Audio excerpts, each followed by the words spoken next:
Hello, everybody. Just getting everything sort of set up again and going. I had a power outage the other day, and I hadn't used my computer since, so everything was off.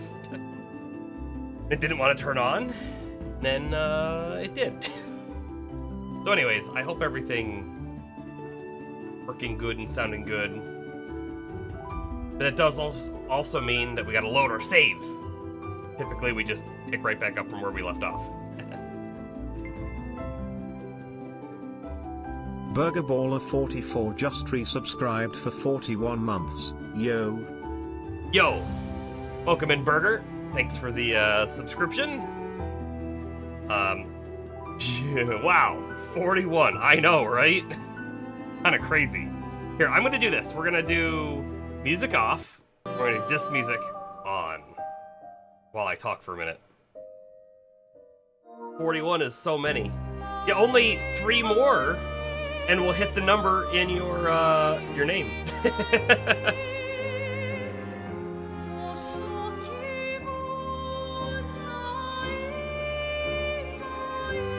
This music just rocks. There's nothing else about it. Let's see. So I probably shouldn't keep talking about Metal Merc, but like, I had to re-implement things, and nah, it's still not working. But you know what? I've basically decided, and I almost did this over the weekend, but it turns out I did not have time. I decided Twitch is throwing hands with you again. All right, Bomber's on the YouTube train. Surely you get a Crosscode DLC stream for that. Maybe. Anyways, I'm going to do a stream that's just me building Metal Merc and debugging it. And I'm gonna basically say, don't watch this. I guess if people show up, I can't stop you. I probably will do the YouTube stream as unlisted though. So it'll just be like a thing. But I think the way that I have, OBS set up, I think I have to do my Twitch stream in order to start the YouTube stream. So we might be live on YouTube while I'm doing it. I don't know. But like I need to have the ability to test it, because it's just like one like weird little thing after the next thing, and you can't see it until it's actually able to connect to the stream. And it's great with Twitch. The chat and the channel are technically always there. It's just the video feed that's not live. But on YouTube, they make it difficult because like there is no channel. It's your video, right? And if you don't have a video that's going at that moment, then you have no live chat. Anyways, enough of that. But I will say, I'll give you one guess as to who found a yellow jacket nest over the weekend. This guy.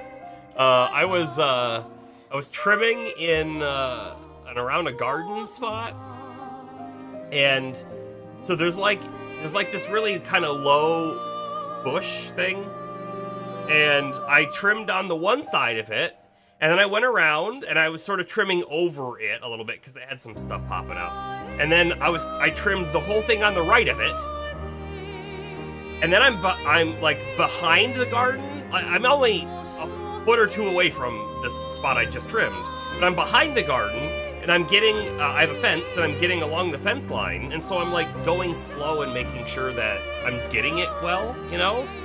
And I take a step backwards, because I'm sort of done in there, and I look over at the spot where I just trimmed, and I saw like all these little bugs flying around.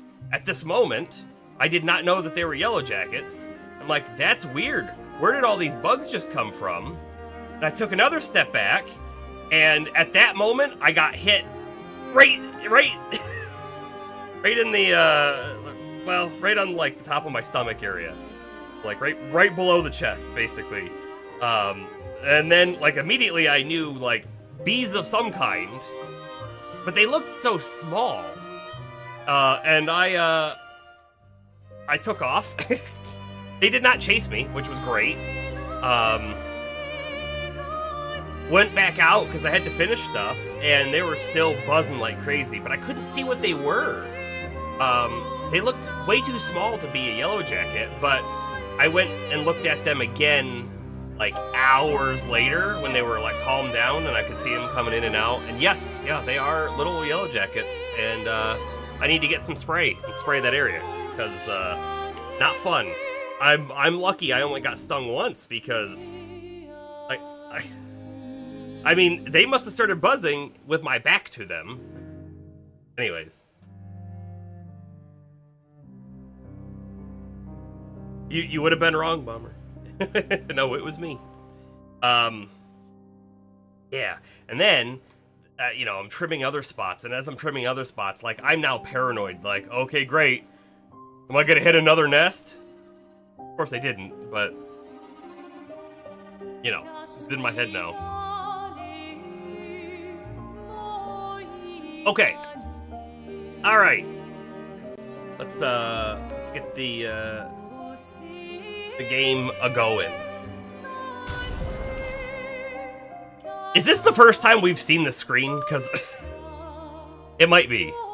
So our stream time, according to MetalMerc1, right, is 35 hours, 35.1 hours. Playtime, though, in-game is 3107. So, I don't know where we found 4 more hours, but we did. I wonder if the game, like, every time you die in a combat and then you restart, if that's not counted. We have 4 hours of dying in this game. That'd be kind of crazy. All right, so let's recap where we are and what we're doing at the moment. We are looking for Monaco's station, and Monaco is a Gestrel who was cast out from the other Gestrels and is one of Verso's good friends, and their station is up here on the Snowy Mountain. Also, we found some new outfits recently, so like Mael's got a new one, she's got a new haircut, Lune got this like cool dress thing, we're wearing it, she's probably cold. This is the first time we've been in the snowy zone, so let's see what it's like. And also, I want to see, does this game have, like, snow deformation? It does. Just, like, plow down a whole area. I don't know why. Like, what they've done here is probably not super difficult. I think they just have like a base texture and then a top texture, and then you deform the top texture below. But it's so cool.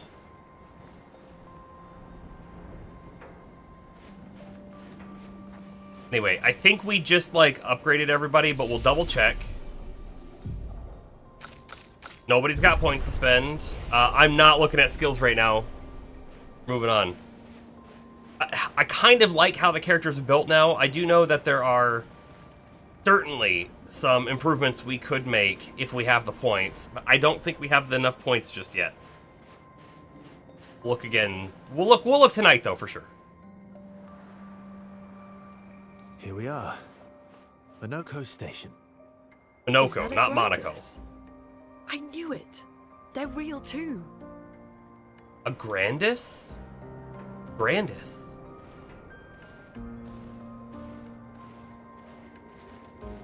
Also, is that a dwarf?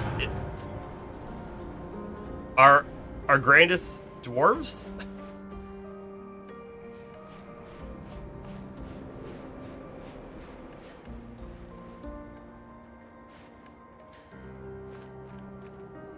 Place is really cool. I can't get over the environment. It's so cool looking. All right, what do we got going on right here? Wait a second. Is this like a giant face guy? Like the guy we tried to fight, who didn't actually aggro onto us, but was very difficult?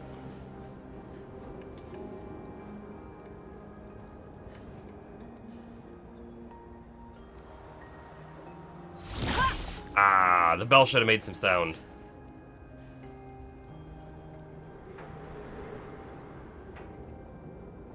Stairs to nowhere.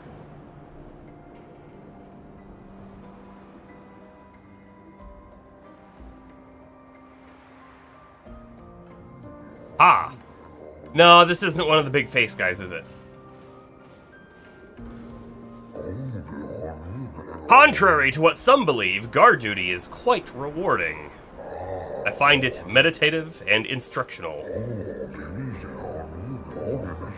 That's it? Not gonna say anything about you're not allowed in or anything like that?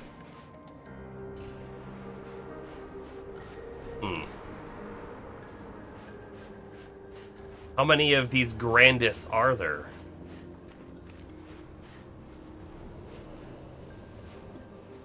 So, Expedition 65 has been here before.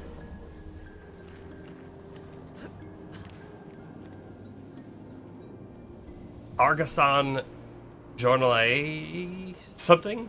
There's another box that says Lumiere. 1923.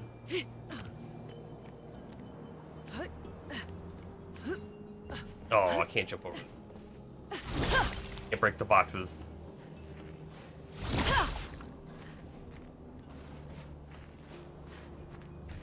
Come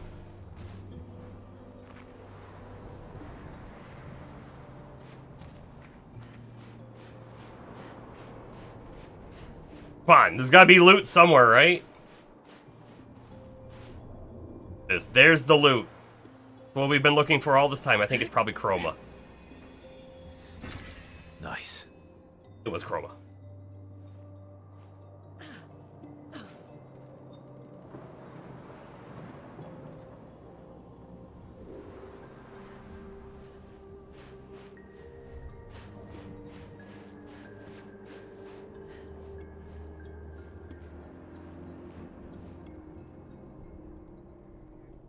If Minoko's not here, that means... Whoa! Perry! Slow as ever. Mon Dieu. Your reflexes remain sharp as ever. I approve. Here comes SKA.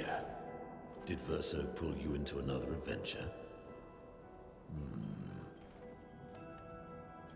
New friends. You speak our language. He had a lot of time to kill, so I taught him. Ladies, could I interest you in a duel? Definitely a gestural. No point trying to talk until we've calmed Minoko down with a relaxing fight. Be careful though. Minoko's fighting style is a bit peculiar.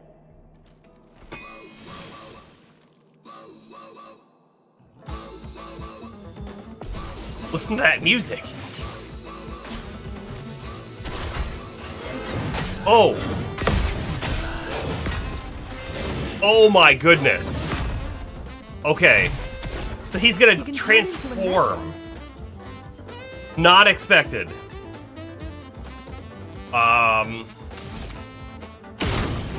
Turning. Perfect. You know what? I should shoot his bell as well once.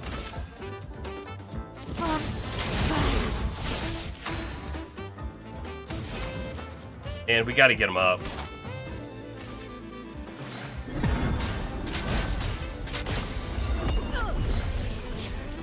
You're outmatched.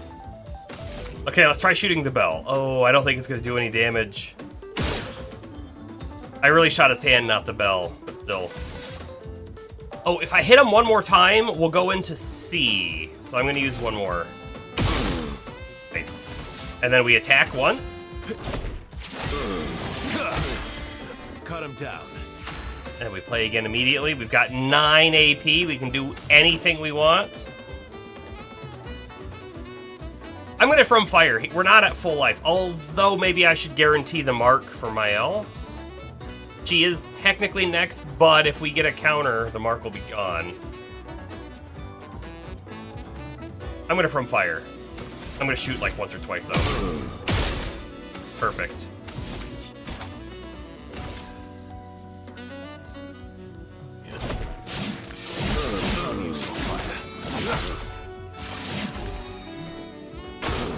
Please survive. Okay. We did survive.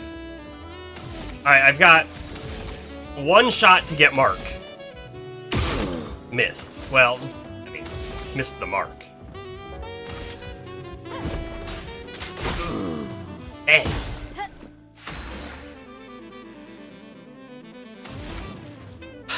We got a thermal transfer. We need that AP back. Oh, and we will get a second turn. That's good.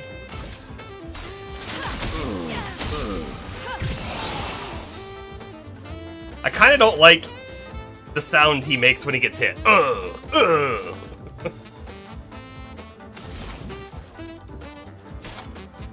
Time to revitalize as well. Everybody,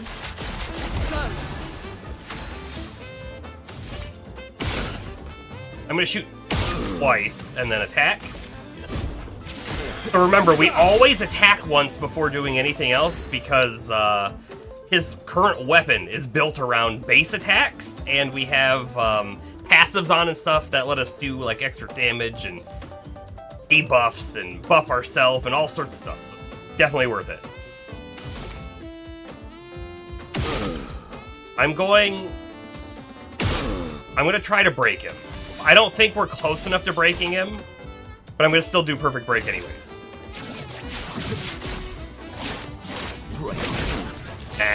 Not close enough. careful, my Too early. Dang.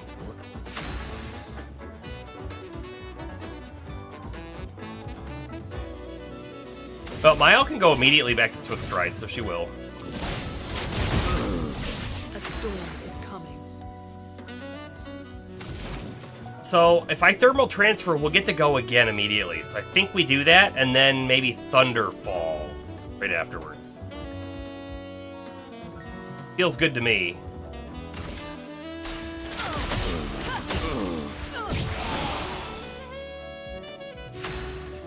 The Thunderfall hopefully builds him closer to being able to be broken on the next turn.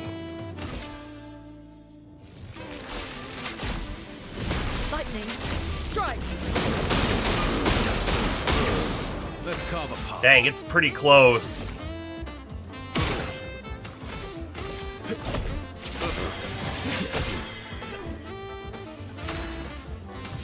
Yeah, we can do it. Perfect break. It will break him. I'm not gonna shoot because if I shoot, we're gonna go from rank B to rank A, and then instead of perfect break costing 5, it'll cost 7, and then we'll only have 6 left. We've made that mistake too many times. Broken. No longer stunned. All right, Mark. Oh, Mark.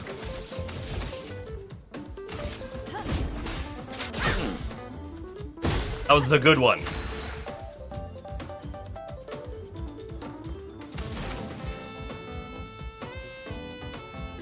Astro! Welcome in, welcome in.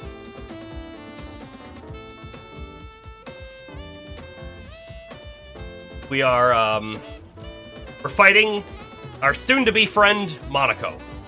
Monoko. It's Monoko, not Monaco. I keep saying it wrong. All right, thermal transfer.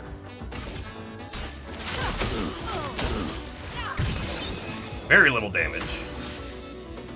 Oh, shoot. We didn't get the double because we didn't have 2 light stains. I wasn't even thinking. Fine. It's fine.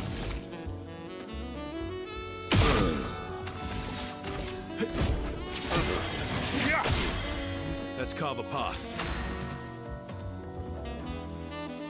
What move should I do? I'm kind of thinking from fire. We're not at full life. Although we're not super low either. Could do an assault 0. 5 hits. Probably that.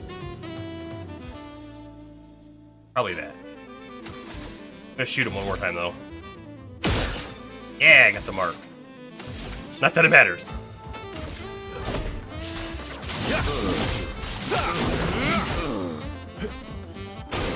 Careful, Verso.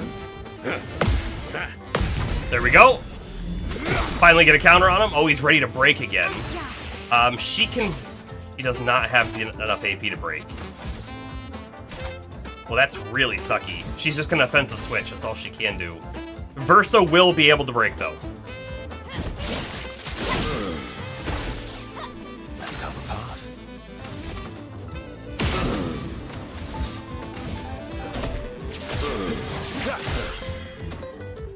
Oh, we're gonna win. We're gonna win right here. But can I get a mark on him? We just need to make sure we have 7 left, right?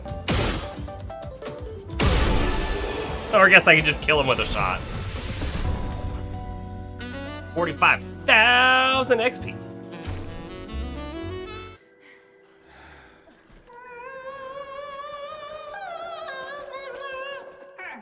No distraction, son.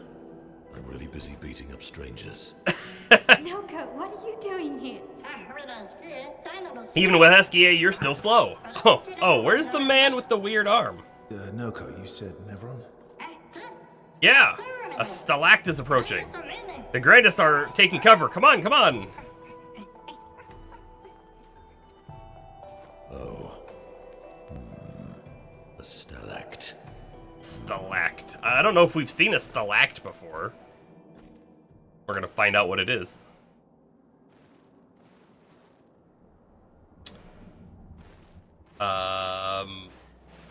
Hit the rest before we walk out there.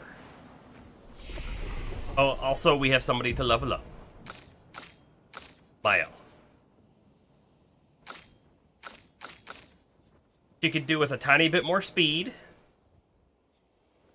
And I'm gonna do life and defense.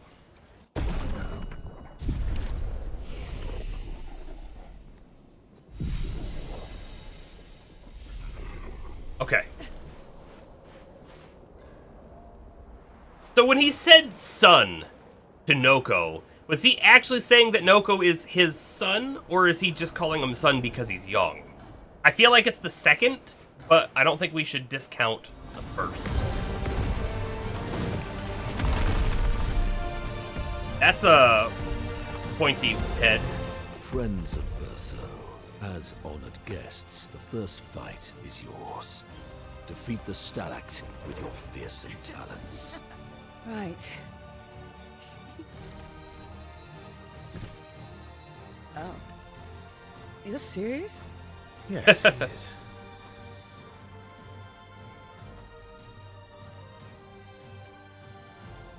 You little coward. He was kind of seeming real cool, but maybe he's not real cool.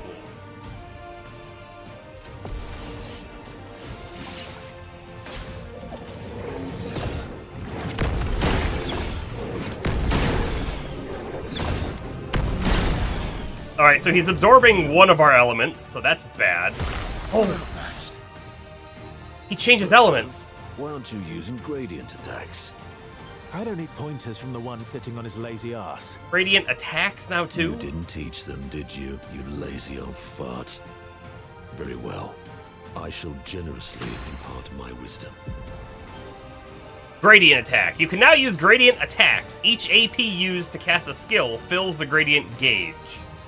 Once the gauge is full, you gain 1 gradient charge that you can use with any character to cast a gradient attack. We are 35 hours into the game, and we've just learned a brand new mechanic. So I have 1 out of 3 gradient charges. I assume they want me to use a gradient attack right now. I'm going to hit R2, and I really hope it doesn't just do one, because with Verso, of course, we should do a base attack first. Sabotage. Oh! Is this going to unlock the locked passives that we have? The locked passives are going to be like, they're not passives, they're going to be new abilities for gradients? I bet it is. Sabotage is a medium physical damage to all enemies, 1 hit applies mark.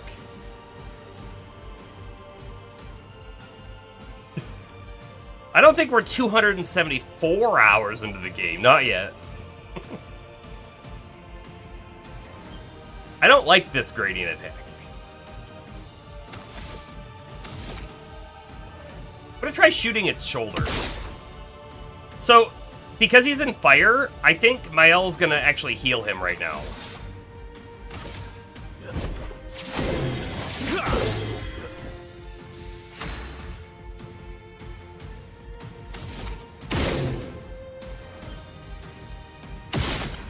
Alright. Enough hit. I mean, honestly, I should really perfect break, because it's gonna break him. I'm gonna break him. That feels like the best idea here.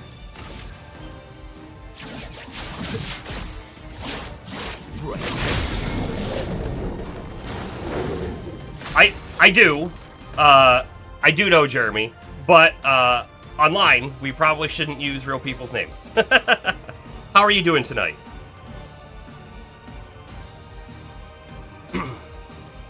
Alrighty, so Mael's gonna heal it. Oh, not necessarily, right? We can do Swift Stride. Yeah, we'll just do Swift Stride right now.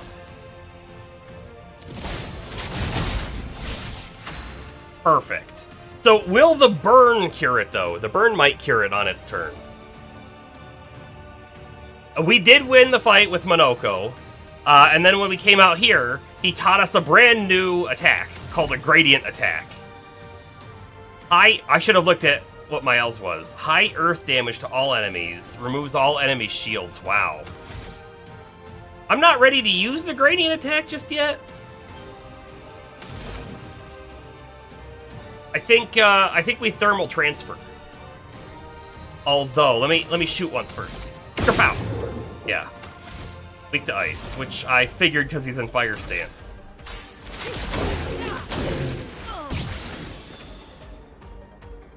Now he's in ice. Wait, is he? Oh, it was... Okay. We missed one of the four. So he can go into a different element when he's doing his attack. Good to know.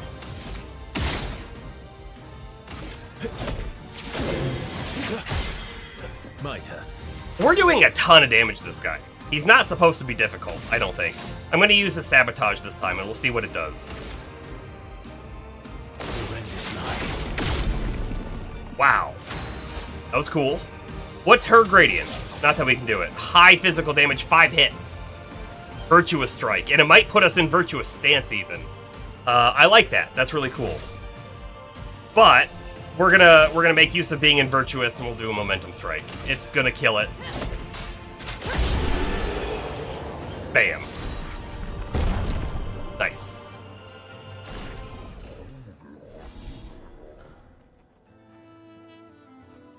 You found worthy friends, Verso. Jealous?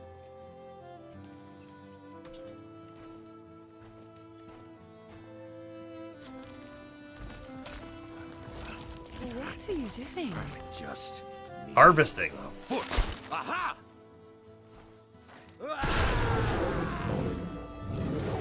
Oh!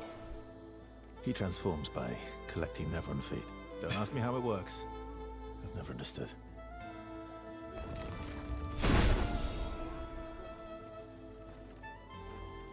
Now that we've had some good battles to warm the spirits, to what do we owe the pleasure of your company? Where does he keep the We're feet? heading for old Lumiere. Okay, bye. Hey, come on. Hey. Hey, look. I know we failed before, but look, you doofus.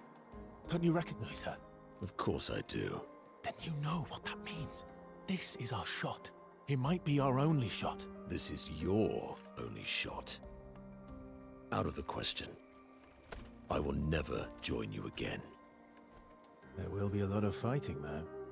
Oh yeah, that's true. Yeah, it's true. There will be a lot of fighting. Will he be a party member? Then. Good. Good. Good. Good. Yes, good. Noko's coming too. Oh, you are? A lot of merchants go to Old Lumiere. There'll be tons of rare shiny treasure. Undisputed top merchant in the world. As a responsible parent, this is a superb idea. Let us go to Old Lumiere. You're home.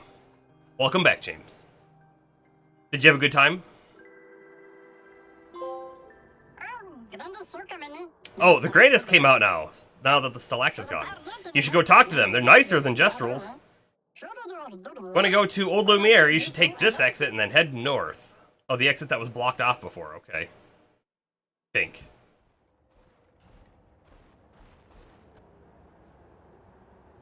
Do you wish to play Monoko's tutorial? Yes, absolutely.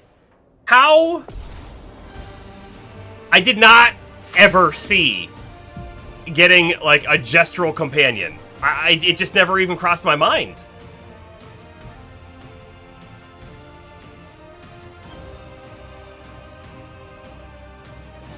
Monaco's Bestial Wheel. Monaco's skills move the Bestial Wheel pointer forward.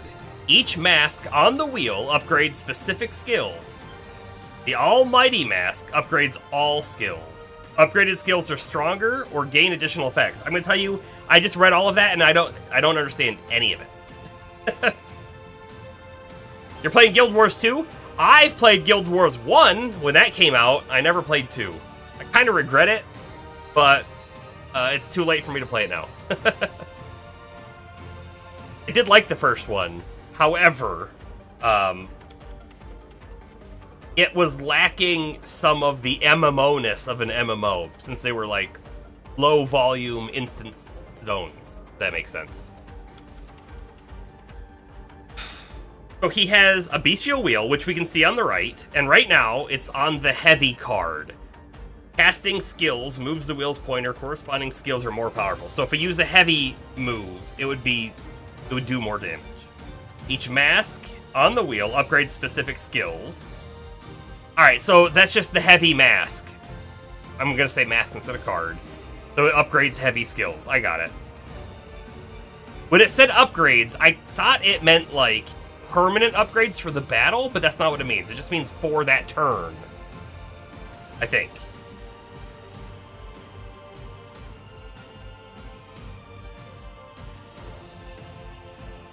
Alright, skill.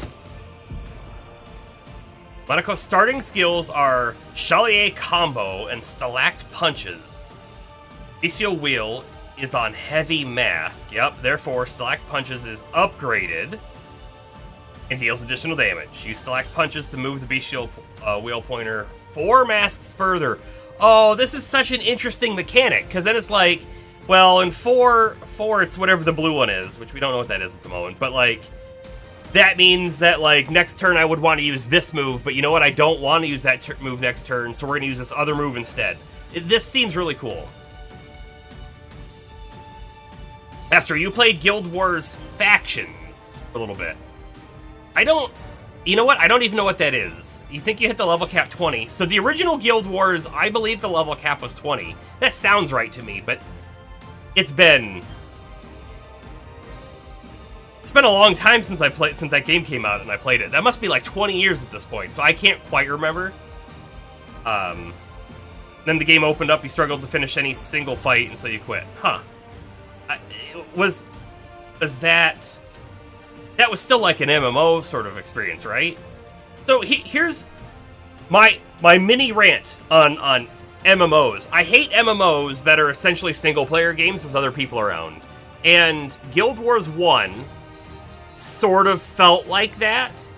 There were definitely dungeons to do with people, but like your typical whatever you did on a typical day was probably not necessarily just a dungeon, and so it was probably just like you doing something solo. And that's like, just go play a solo game then. What's the point of doing solo stuff in an MMO? I feel like I've heard Guild Wars 2 was a lot better than the first one, but like I said, I never played it. But like Final Fantasy XIV, right? One of the biggest MMOs right now. I really enjoyed what I played of it. But it's mostly single player with like end dungeons and stuff that you can run with people, but like you can run the dungeons, the daily dungeons with randos. And by the way, this is like before any other DLC came out. So just A Realm Reborn. I played before that too, but you could play with randos and like it was easy. You didn't even have to talk to people, which it just like defeated the point to me. And then like all the leveling and stuff you did was always solo. You never like did a party to level up. You could do a party, but it didn't really matter. And that's my rant. And I feel like Final Fantasy XIV has changed a ton since the last time I played it and added a lot of stuff, but I still think it's mostly single player with like some endgame scenarios that are multiplayer. Bomber, you played Neverwinter for a bit. You built your character badly, kind of on purpose, and you were eventually not able to defeat anything. So it was your own fault. You know, I never played Neverwinter. It was on my list. I wanted to. I just never got to it. Stalact punches it is. By the way, this enemy is super cool looking.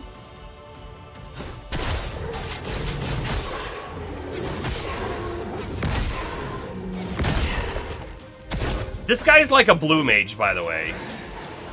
So in Final Fantasy, a blue mage fights enemies, fights monsters specifically. The monster uses its ability, and then the blue mage learns it by watching, right? It's kind of like this. I'm almost curious now if we can go back to previous zones and harvest the legs.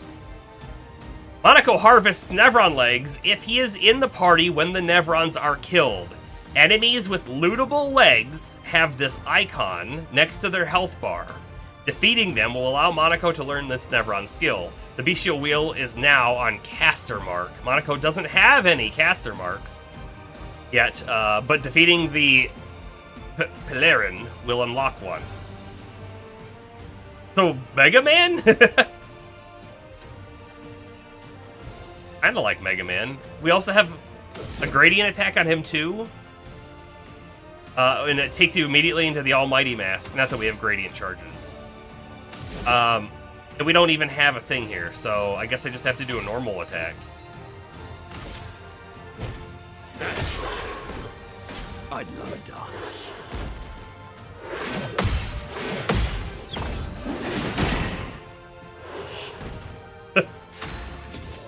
Okay.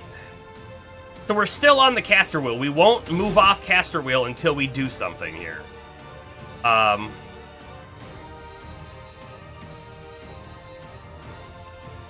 I'm just gonna do another Stalact punch. Feels fine to me. Although, hold on. The next move is a balanced, which is red, which will be in red. I don't know.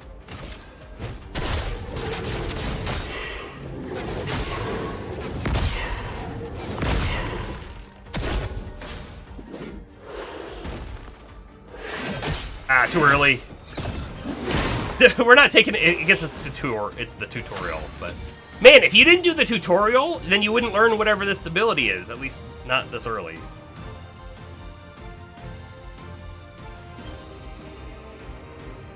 You were in a give yourself debuffs while playing role-playing games era. How did that work out for you?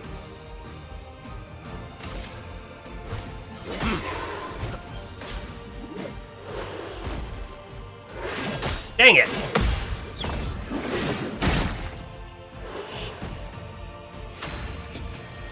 Alright, he's imbalanced, but we don't have enough to use the balance, so I'm just gonna do the other one. Okay.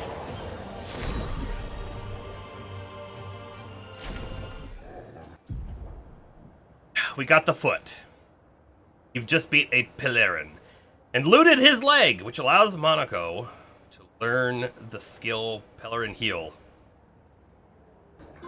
Alright, so I'm gonna tell you though, I kind of hate this, because now I feel like he has to be in the party all the time, so that we're like guaranteed to learn new abilities for him.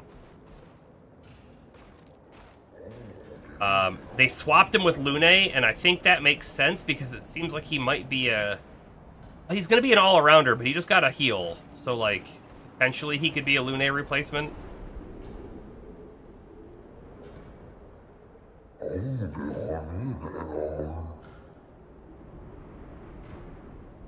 That's cool, James.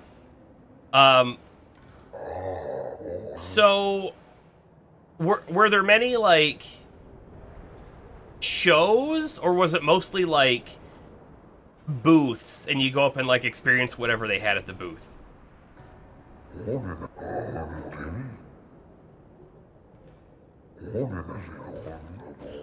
Alright, so that's the pathway that we want to go, right? Hold on. Yeah. But I want to go back inside first, and we need to hit the flag, I feel like we need to spend some points on this dude. There's people in here that we need to talk to. There's a lot going on. There's a lot going on. You had Mael, Lune, and Monoko in your party. I hate the idea of taking Lune out because I feel like she's very important with her heals and her reses, and her ability to apply the burns.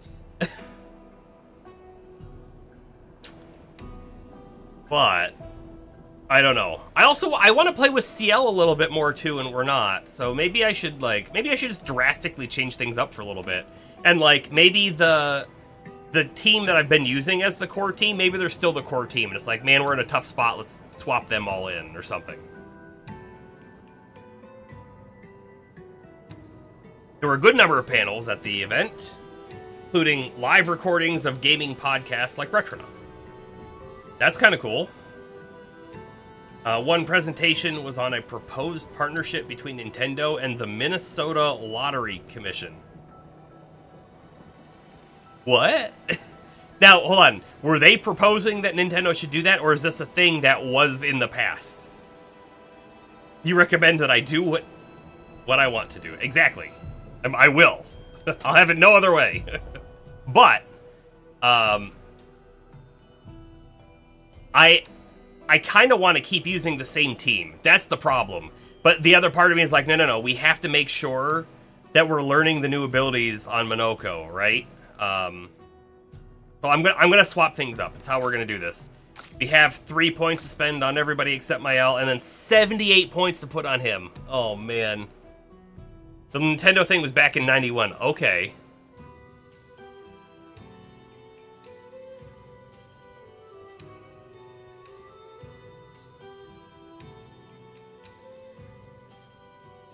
Bomber, what's L5R?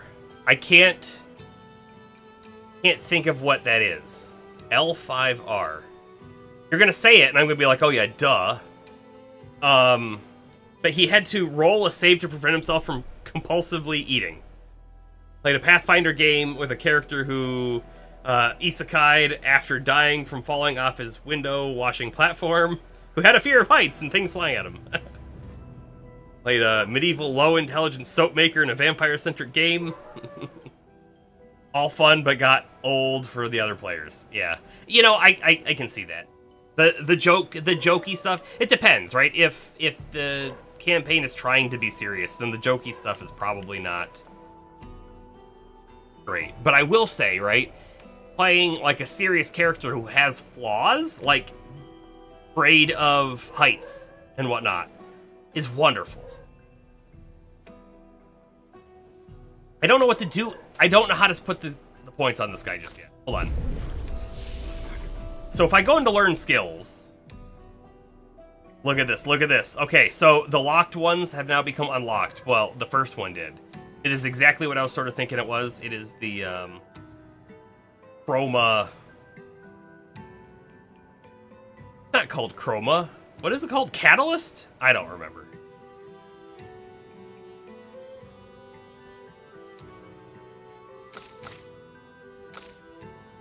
I also has a bunch of other, like, locked stuff, though.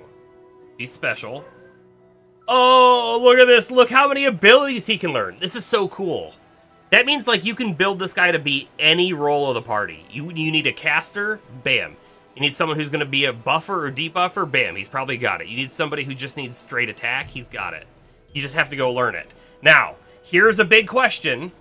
When I hover over a locked one, will it tell us where to learn it? No. So what would be nice is if this gave you a clue. Like, it could tell you the type of mob that drops it. Drop like it's an item. It could be the zone that it comes from. That would be really sweet, so then you could, like, go farm these. I'm not opposed to this method. It's a little bit more bookkeepy on making sure that you're, like, going around and fighting all the different enemies. Legend of the Five Rings, L5R. Very deadly tabletop RPG with a unique dice system.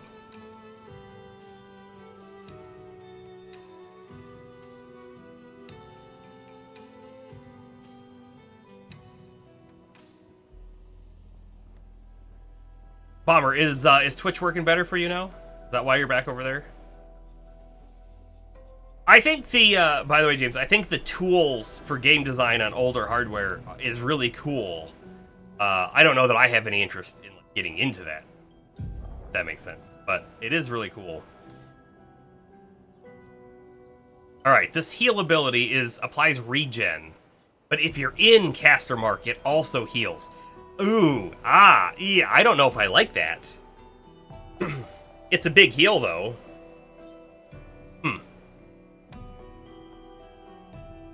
What does his weapon look like that he's got?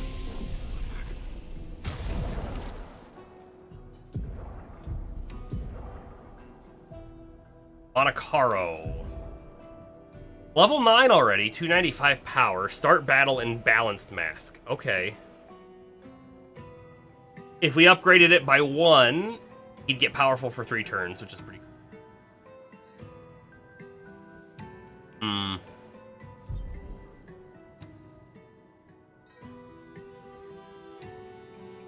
Which is freezing frequently. Gotcha. You're still actively watching on YouTube. Cool.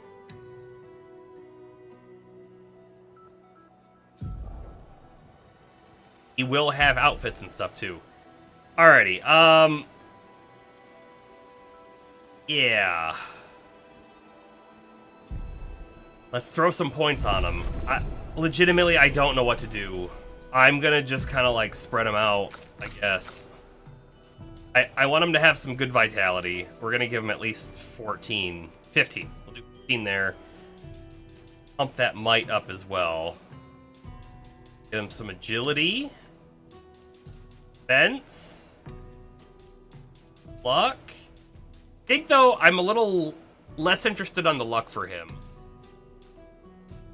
I think I want him to be kind of tanky. Doesn't need to be super fast. Although this weapon does scale nicely off of agility.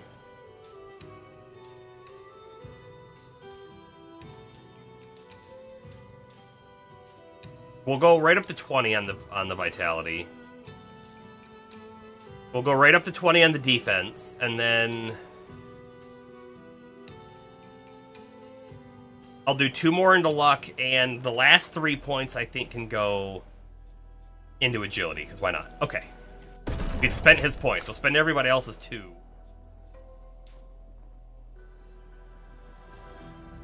He's just gonna get straight vitality. Lune, I'm gonna give you some defense. And 1 to luck. CL, I don't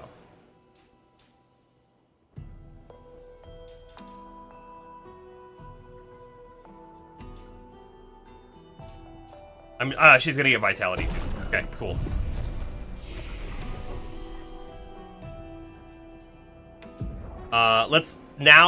Now is the time we are gonna look at the available skills. We happen to have 12 points available on Lune. So we need to really think about how we want to spend them here, right? We need to think, do we want to get to the end of like this line over here? This deals high single target earth and break damage 5 hits. That's pretty cool.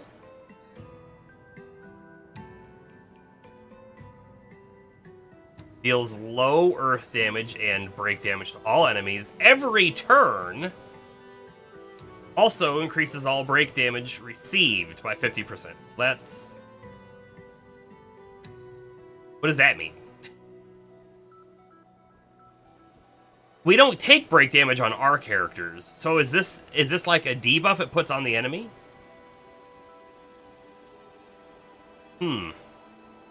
That's really cool sounding. If we come down, right? I know that there's this ability that can do break, but I don't think we put it on her.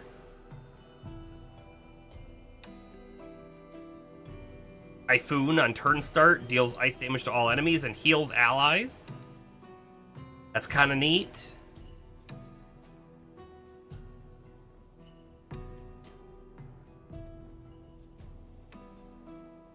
This one can only be cast with 1 of each type. That's kind of scary.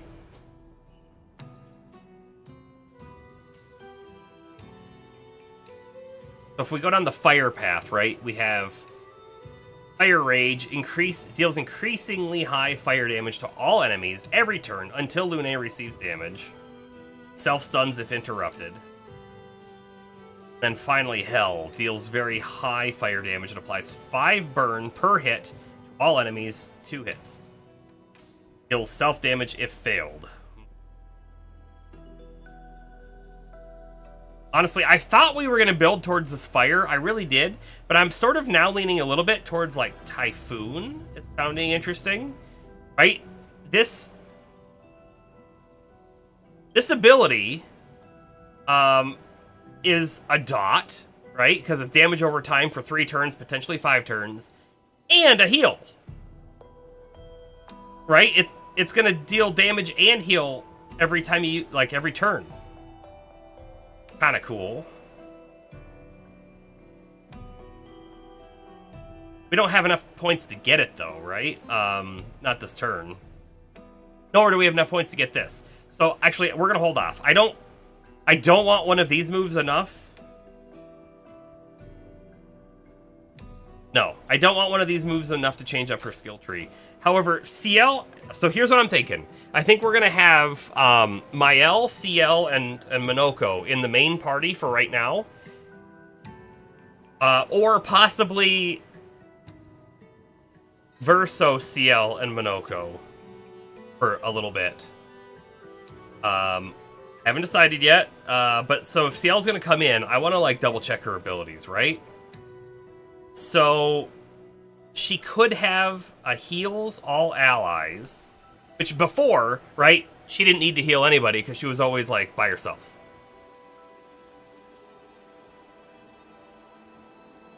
This is also deals medium damage, single target damage to an enemy. Both an attack and a heal. Consumes foretell. The more foretell, the more healing you do. Got a level or a 10 cost ability right after it. AoE high. Oh, maybe not AoE. Just high dark damage. No, to all enemies. 3 hits. Consumes all foretell for increased damage. Delaying Slash deals medium single target damage. 2 hits. Uses weapons element. Consumes foretell to increase damage and delay target's turn. That's very interesting.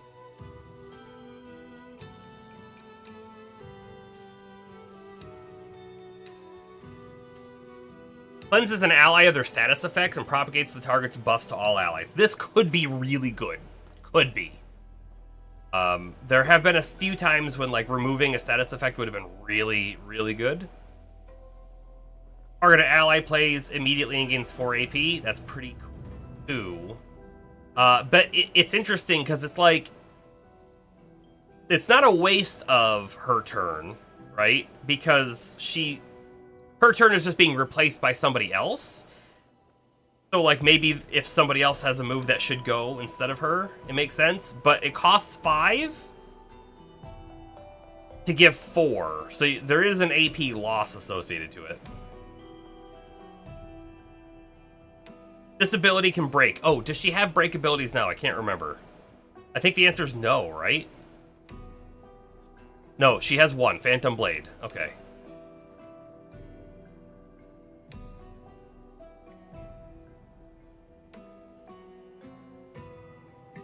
Also deals damage and applies foretell to every other burning enemy. This paired with Lune is good because she's got the wildfire ability.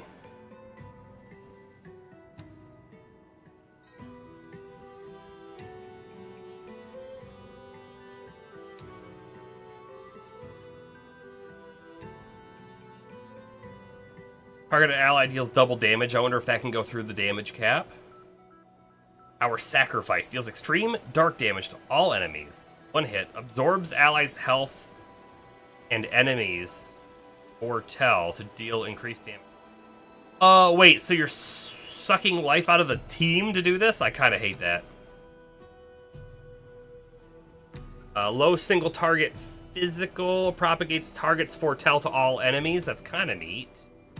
If you had like 3 enemies up and you put 10 foretell on one of them, and then that guy you weren't focusing though, you could then just keep using that guy to redistribute the foretell around, which is kind of cool. Shell powerful and rush to all allies. You would like to keep the health where it is, please. I know, right? Deals extreme single target dark damage, 4 hits. During Twilight, extends the Twilight duration by 1 turn. I like that too. I feel like I want to get... I feel like I want this. Grim Harvest, and I feel like I want Dark Wave. Maybe. Do I want Dark Wave? High dark damage to all enemies. 3 hits. It feels good. It feels good.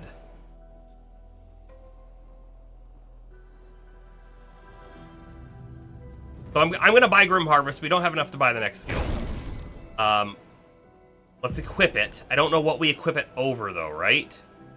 So let's take a look at this again. So Grim Harvest is a moon ability instead of a sun ability. And if I'm not mistaken, right, we have 3 of each right now. So, like, theoretically, we would probably want to swap another moon ability, but it doesn't have to work out that way. This also has a heal, which is pretty cool. Medium single target dark damage, 1 hit.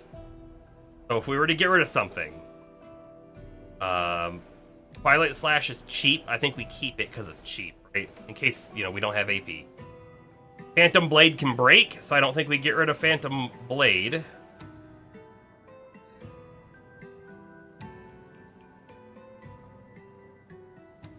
Sealed Fate's really good too. Oh, why don't we just get rid of Bad Omen?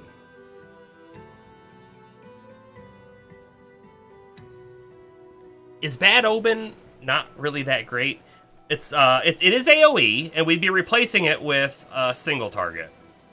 This one consumes foretell. Bad Omen gives you foretell, but it's technically... It would be 4 foretell if you hit to every enemy. Focused foretell applies 2 or 3 additional if target is 0, so it's a 5 hit. And we still have Marking Card, which applies 3. I think I'm okay with this. We're going to swap Bad Omen. Harvest. Okay. Done it.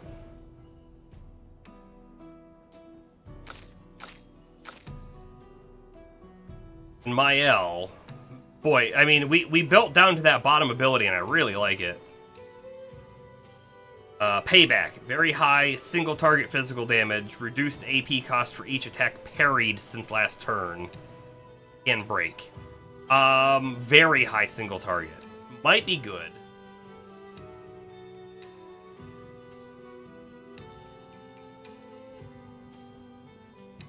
Costs a lot, though. And I feel like we can almost always get into Virtuous and do Momentum Strike. Payback, I don't know. I like the fact that it does big damage and it can break, but we have a break ability that I don't mind. Wherever it is. Yeah, Fury, right? Because you can stay in Virtuous stance with it. So we started building off to the right. So what's down below? Fencer's Flurry. Medium damage to all enemies. Applies defenseless for 1 turn. That does stack with her Fury.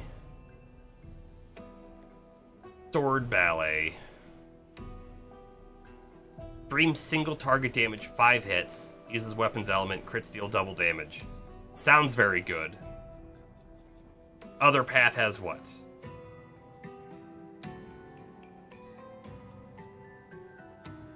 Rain of Fire. Oh, and I do still kind of want this because it has the defensive stance thing.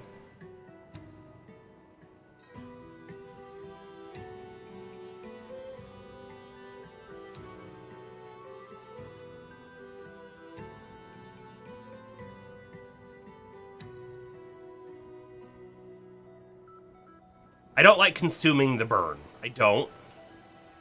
Deals high single target fire damage, 1 hit. Damage increased for each hit received previous turn. Break. Paralyze. Deal extreme single target fire damage, 3 hits, applies 5 burn per hit. That's really good. Offensive stance applies 2 more burn per hit. That's also really good. Getting down to that ability could be neat.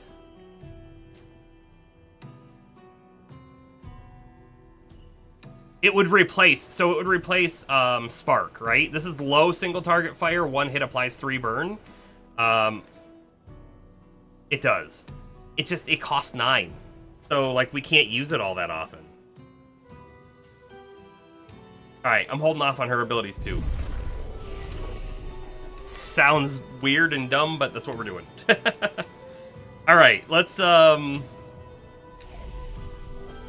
back into the party.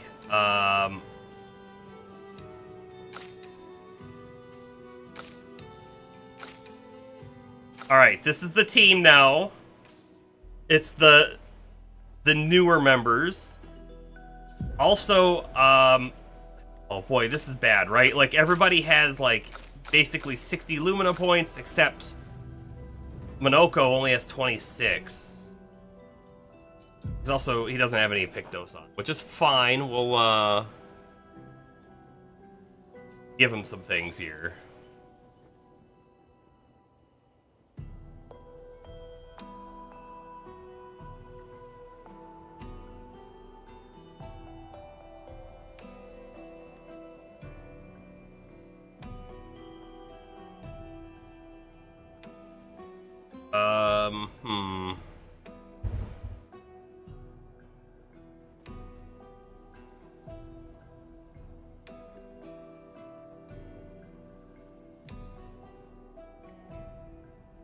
I don't know what to give him. Apply Shell for 3 turns on battle start. I mean, like... I don't love it, but we'll unlock the ability, it's fine. What else we got?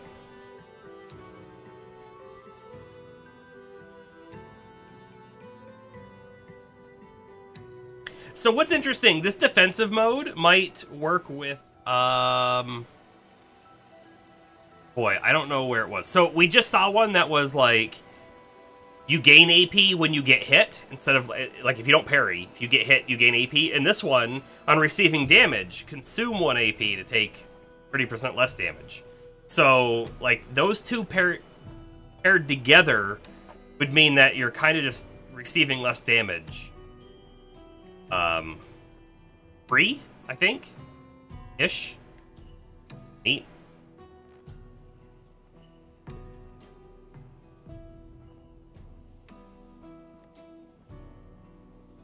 First strike, maybe I give him first strike. Sure. And we'll learn it.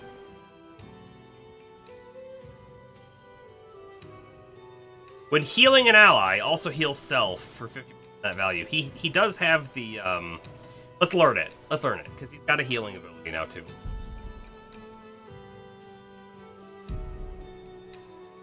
Okay. We'll walk around. Oh, I didn't... Hold. I didn't spend his Lumina points, right? So we need some other things. The things that I think we need, like Breaker. But Breaker's almost half of his points, so we can't do that one just yet. Increased counterattack damage, I'd love. That one's only 3. I think we can... breaking shots I would love as well, but... I think I want the Dead Energy 2, and maybe Dead Energy 1.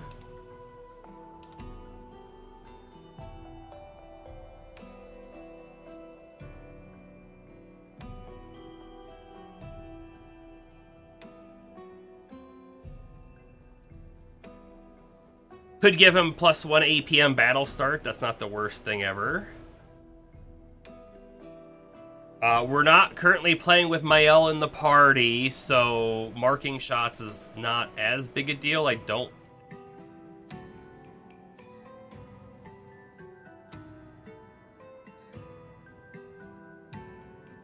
Roulette. Of course we need roulette.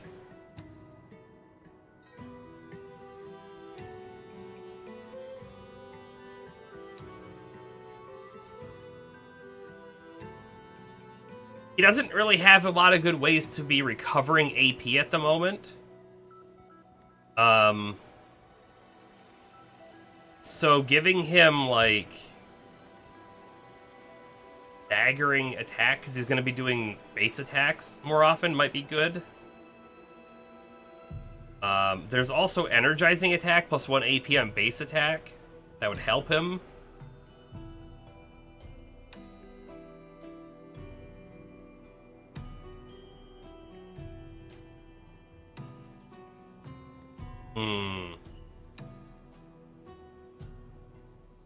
Increased break damage on counter. Yeah, we need that one. I think, anyways. Healing an ally also applies Rush for 1 turn. Has the heal ability.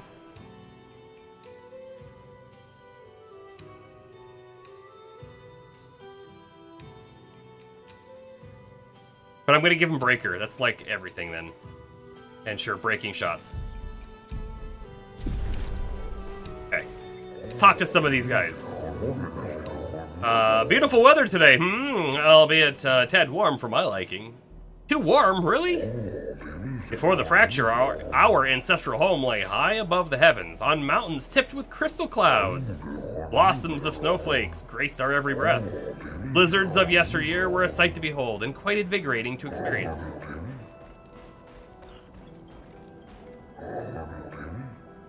It is as it ever was. Enemies abound, but we hold firm against those who would wreak havoc upon our home. I shall soon rekindle the flames of the Great Forge and cast our defenses anew. You use weapons? We should have somebody else out. He wouldn't be asking these questions. Of a sort, between the wrongs of deception and violence, we have chosen the lesser evil. We are well versed in methods of misdirection through the skillful application of sound. As you have surely seen with the bell we gifted to our furry gestural friend oh so long ago. Perhaps some of our designs might be of use in your journey. Wait. Complete a quest? How do I accept the quest? Huh. Buy these? I'm gonna probably spend all 10 of them on Minoko. I'm not gonna buy any of these. Perhaps we can help each other. I'm developing something that will greatly increase our chances of survival and will undoubtedly aid you in battle as well. I require one final ingredient, the Eternal Ice, a type of ice that never melts. You can find some not far from here within the depths of the glacial mountains. Retrieve the Eternal Ice, and for a fair price, I will use it to augment your defenses. What say you? Enticing offer. I must warn you, the path to Frozen Hearts will not be easy. Many threats await you there, so I wish you good luck.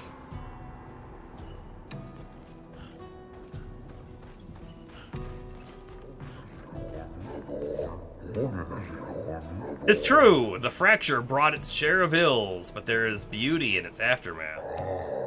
Take these stations scattered across the mountains. Though not their original purpose, they have sheltered us well and become our cherished home.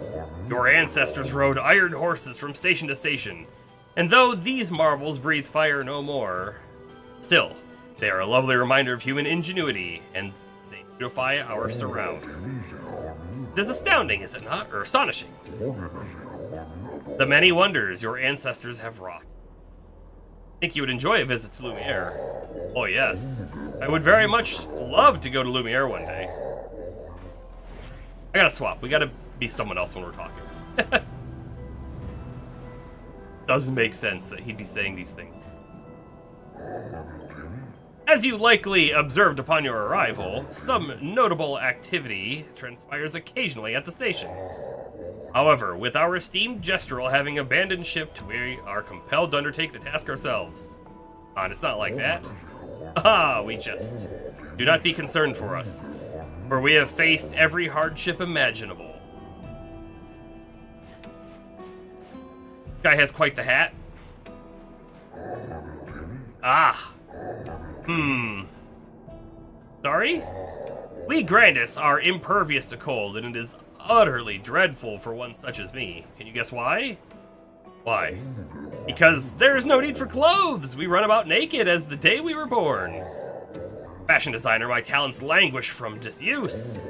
My life needs colors and textures. Oh, I have a brilliant idea.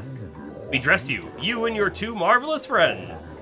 But, before I drape you with elegance, you must first best me in eloquence. Sounds great. I shall design new attire for the one able to best me in an eloquence battle. Shall we begin? Then let us commence. I am guessing we get to do this multiple times. But maybe not. I shall start. Finish my sentence in a wonderfully poetic way. Life blooms like a rose, with petals soft and frail. Winter winds will whisper the ending of the tale.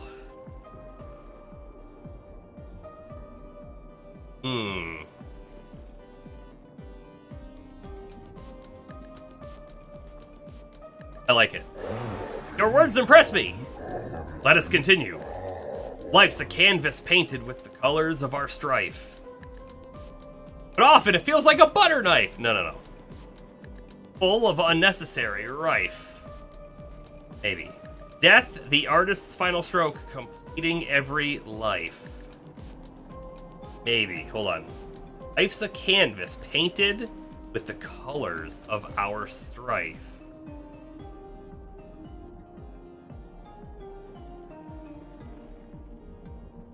I'm going to say the last one. Poetic and magnificent. Let us continue. Life sings a song of joy and pain, its notes both sweet and bitter.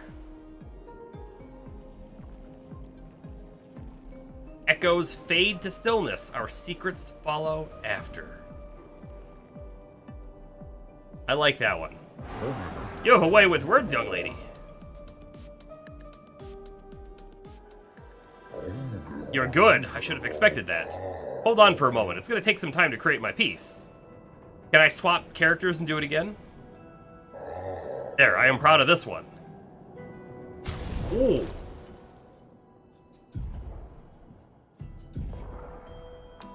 It's called Pure. It's her base outfit, but in white. That is really cool. Not with that, though.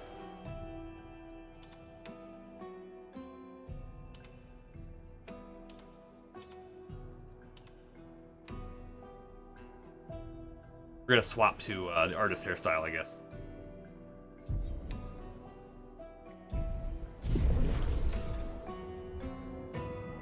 Yeah, no, it looks really cool. Alright, so if I swap to my L, do it again. Probably just the white outfit for everybody, but I want it.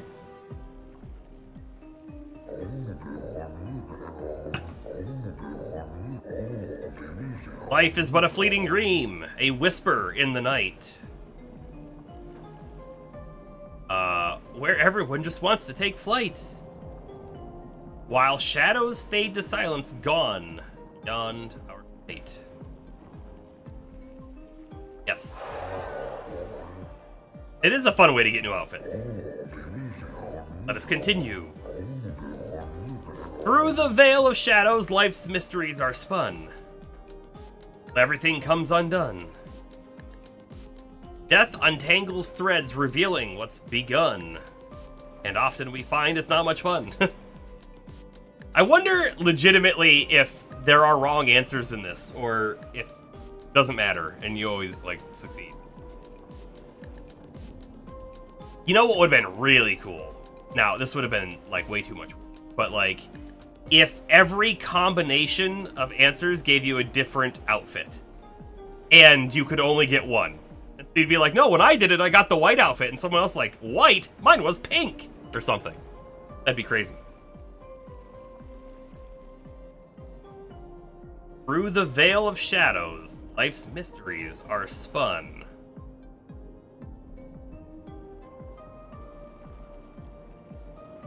I'm saying the second one. I don't really like it, but death untangles threads, revealing what's begun. Let us continue. Life dances on the edge of time, a flicker in the breeze. Life dances on the edge of time, a flicker in the breeze. Eternity then cradles us, a promise to appease.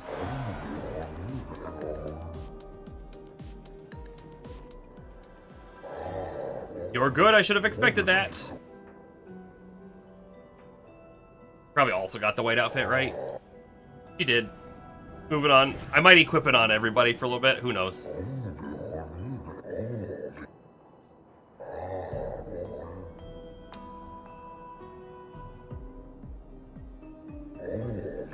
Alright. The next one. Life's a river winding through the valley of despair. The valleys of despair. Life is a river winding through the valleys of despair. It meets the sea's embrace where sorrow turns to terror. Or with a current that's never fair. Sometimes it's too much to bear. Like, I feel like these are all valid answers. I'm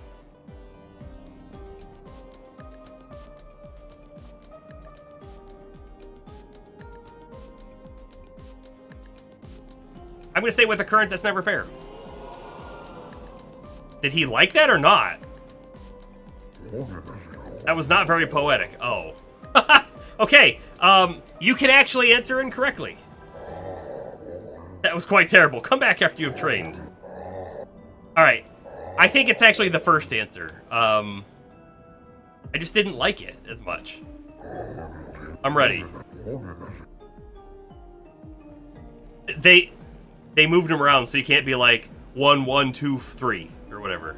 It meets the sea's embrace where sorrow turns to air.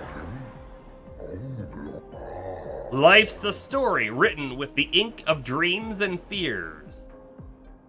And death's the final chapter where we shed our tears. See, it feels like all of the correct answers are a little bit longer, right? That they have the same beat that the preamble had. Life's a blazing comet racing through the sky. Its light will softly fade where weary skies lie. You know what I'm saying? Like they have two parts and the other answers only had one.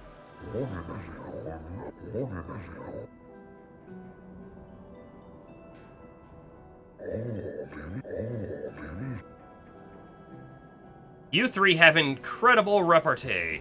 You each deserved your win. Thank you, it was nice to learn about your culture.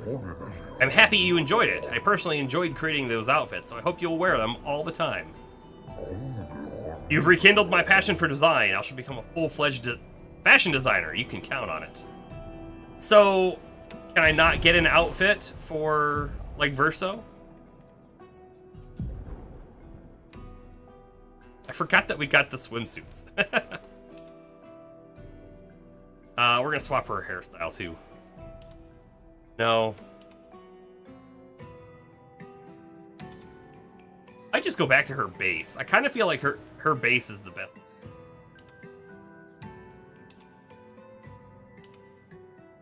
Although, we could do Plunge and Bob. Let's do that.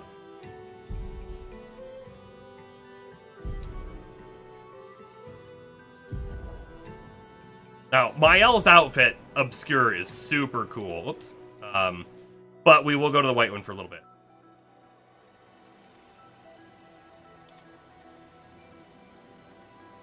And I think we changed the hairstyle up a little bit too.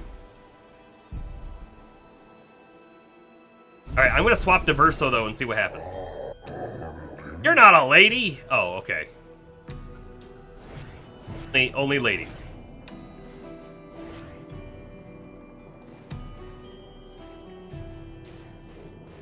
I think I talked to that guy.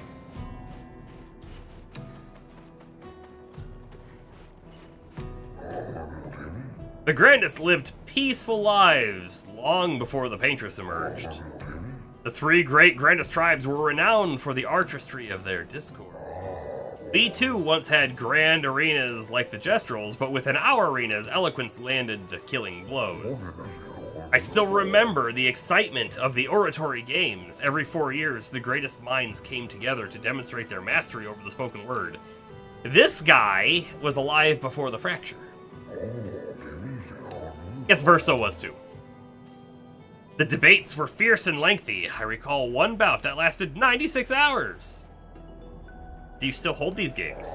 Not as they once were, for the three great grandest tribes no longer exist. We are all that remain. But the games were not simply a competition between us. They were a celebration and a chance to come together. And that spirit we continue to honor. These days our debates are more humble in nature, but that allows for a more intimate environment. We have faced many challenges since the fracture, but our traditions live on in one form or another.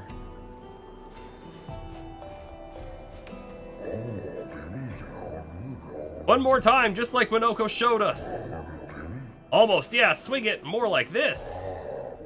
Oh, my achy bones. Yes, yes, you young folk have swayed my views. We must adopt the gestural way.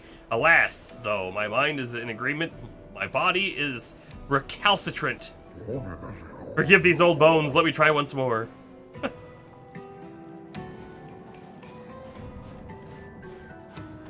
So... Wait, there's two different pathways here. This looks like an exit. It goes the other way. I guess I'm not sure which way is which. Would you kindly descend from there? No.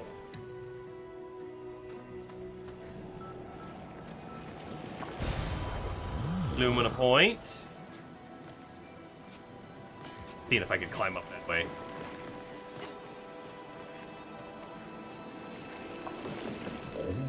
I should build a proper bridge one of these days. Some think to fight back, to strike directly against the Nevrons in open battle. Though we are strangers to the mindset of war and outmatched in strength and numbers. We have the will, but have we the way? Anything is possible if you have the will to see it through. We've outsmarted the Nevrons thus far without facing them directly. I like the top one. A lovely sentiment, but of little comfort to the many who have perished. I dare say their will was as strong as... You love that word recalcitrant. It sounds so fun. Ah! I thought we were going to go to a different zone.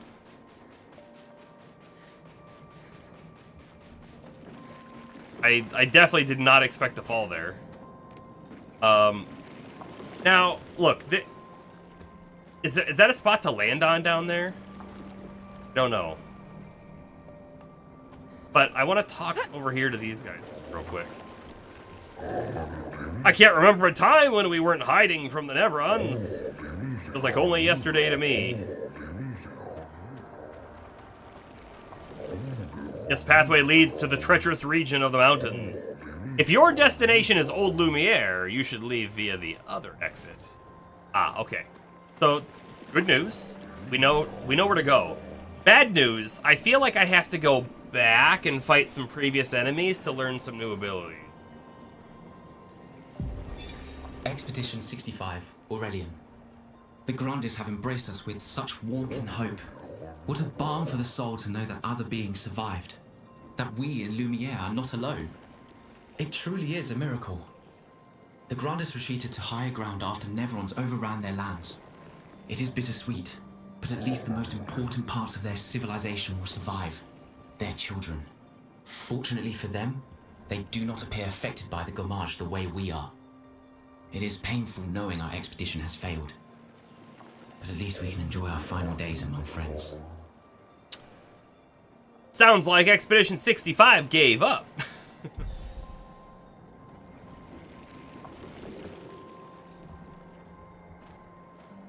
The anti-spiral in the final episode of Gurren Lagann calls humanity recalcitrant? Really? I love, Bomber, that you just know that. Like, I've watched it, but I don't remember it like that. But I think you've watched it a lot more than I have. Many challenges lie ahead for both your kind and ours. Please, take this. Rico. Alright, by the way, I'm going to fall down this pit one more time, but I'm going to try and land on that other track that's there. Oh, not a thing. I was just doing a quick, you know, death warp. I don't really know if it's a death warp, though. So, I think there's a guy standing back there, too. I want to... Another guy up here, too. The perfectly cromulent word! Cromulent, by the way, invented by,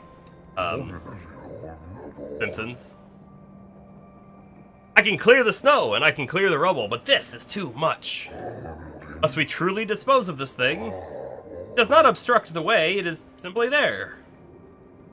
Good way to look at it. I also cannot help you, sorry. That's the way that we should be going.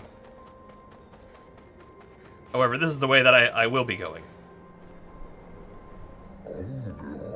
Cromulent legitimately was invented by The Simpsons. I believe its definition is along the lines of the word is perfectly acceptable and correct to use in this situation. I think that's what it means, without looking it up.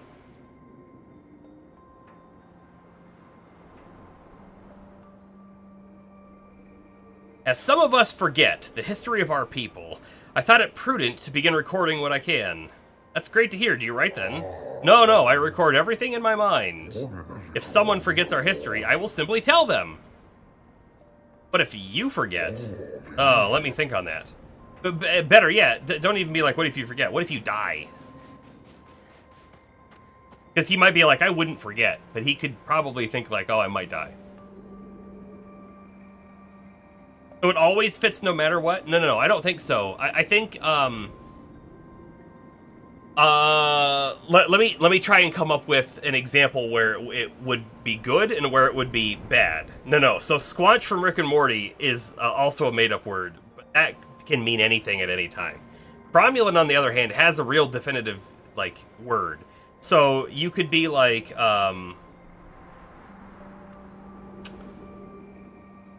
you know what? We can use recalcitrant even, right? So, exactly how James did, right? So recalcitrant is a perfectly cromulent word for that situation, but saying something like stupid, if we use the word stupid instead, maybe it doesn't fit, it doesn't work. It wouldn't be cromulent. Is that correct though? I feel like it is, but been so long since I thought about the word cromulent. I remember sculpting this statue. I must say, looking back now, why did we all sculpt the same thing? You do not remember?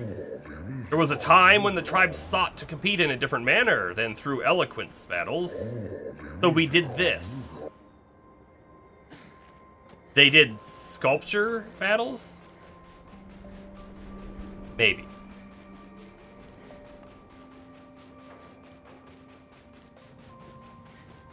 Alright, I need to get out of here. We also need to camp real quick because we gotta spend some Lumina on Minoko.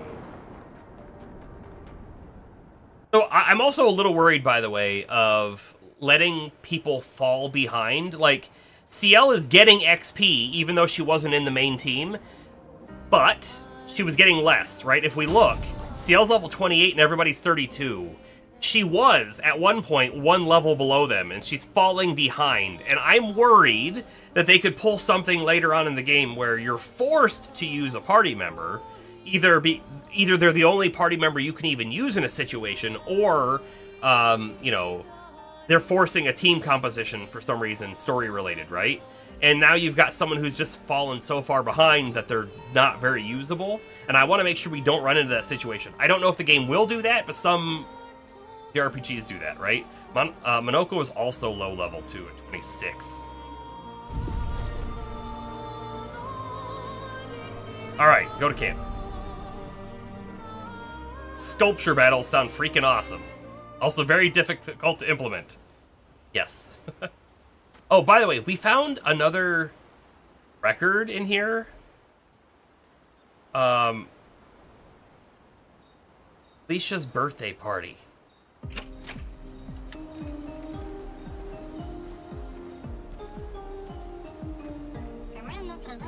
Did you get my present? What present?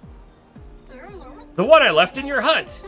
I took a special detour through the ancient sanctuary just for you. Oh. We're gonna have to go find Verso's house. Oh, I got your note about... But I didn't see a present. What was it? Yeah, you'll just have to wait and find out, but it's super cool. Silly Batat. Thanks. You want to spend some time with Noko? Yes. Of course I do.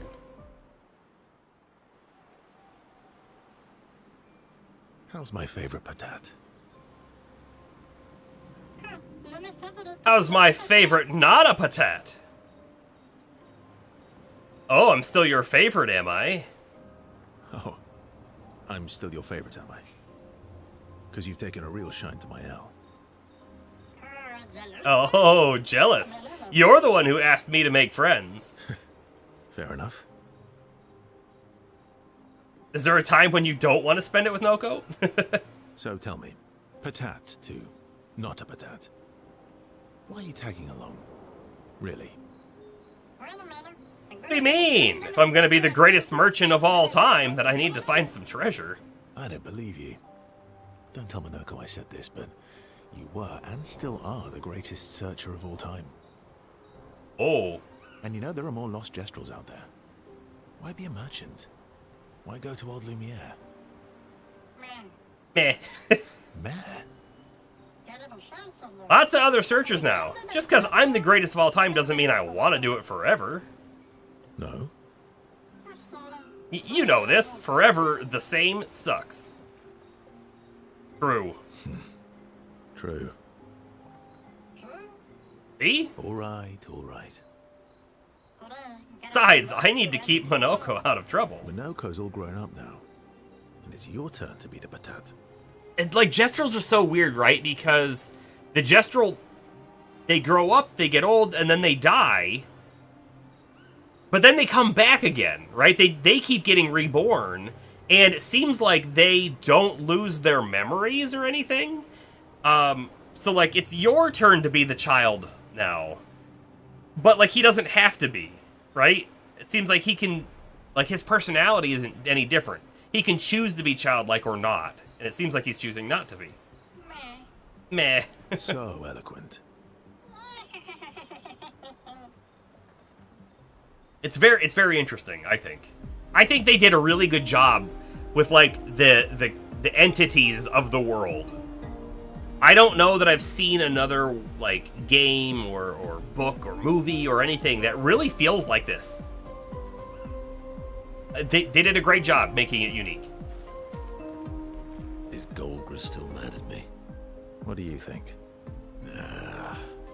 Well, Golgra helped Noko start his merchant shop. Yeah, but defying Golgra wasn't Noko's idea, was it? Noko would have done the same for me. Noko would have got Golgra on his side first. Bah! It's been 10 years. Golgra needs to get over it. For them, 10 years really probably isn't that long, right? Yeah, we spend some time with him, too.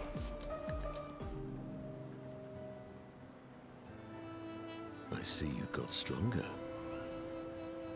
Oh, it's so creepy how you can just barely see the curator in the back. Like, when he moved his head just enough, you could see him.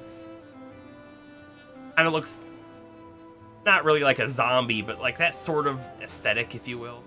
Well, I didn't spend the last few years hiding in the mountains. The mountain where Pelerin cut you in half and you cried for my help. Did he get cut in half? Can he regenerate from that? Yeah, the mountain where a Stalak stomped you, and I had to evacuate you. You want to fight? Well, unlike Jestrels, I need sleep, so I'll pass. Coward.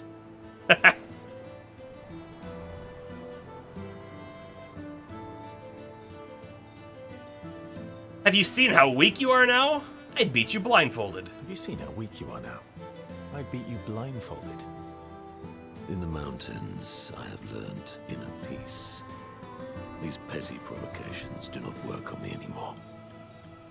I've missed our little excursions. Yeah, you do too, I know. Remember our first battle against the duelist? Duelist? Sure do. We got our asses kicked pretty hard. And this one time we tried to swim to the Red Tree Island and you got eaten by that snake. He got eaten by a snake.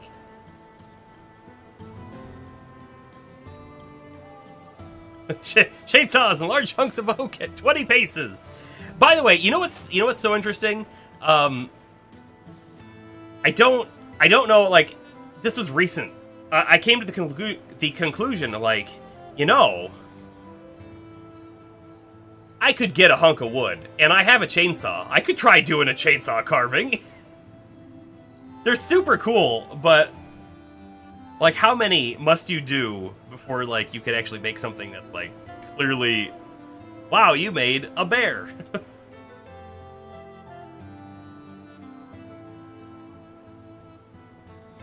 Oh yeah, it turns out living inside a snake's belly is possible when you're immortal. Carving my way out was a nightmare though. So Verso, okay, right, we found out that Verso and the white-haired man and whatnot, names like Renal or something like that, they're immortal, but we didn't really know what that meant. In my mind, I guess I would have thought that they wouldn't age anymore, so they wouldn't die of old age, but it sounds like, no, they're legit immortal. Like, you can't kill them even if you cut them in half or get eaten by a snake, is what we're finding out right now, right? Yes, I would assume it takes a lot of effort to learn. By the way, I think I would actually tell you that, like, I have a chainsaw, and I use it actually quite frequently. It's so handy for chopping up, like, branches and stuff that fall. But, I'm very, very respectful of the chainsaw, and to be honest with you, I feel like I would be, I wouldn't be to the point where I'd be like, you know what, I'm gonna, like, use this and just, like, be doing, like, small little, like, weird cuts and stuff on this log. I'd rather just do the normal style cut and call it good. You know, instead of potentially having it kick back or something and hit you or who knows what, right? Like, I'm not really afraid of the chainsaw. I'm just respectful of it.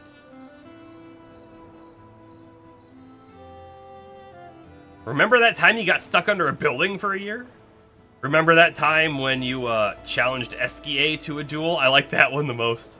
Remember that time when you challenged Esquier to a duel? Well, someone conveniently forgot to mention that Esquier is the most powerful creature in the world. Good times. Oh, and remember when...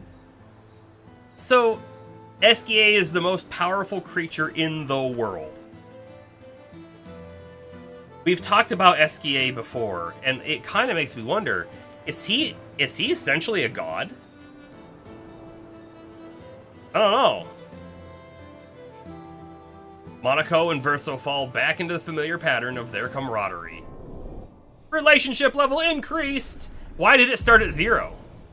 Didn't it have started at 1 like it did with Esquier with Verso? Good times indeed. They spend a bit more time bragging before going back to the others. Grandis is so gentle. Who's going to protect them while Monoko's gone? They can take care of themselves. Really? They've got their bells.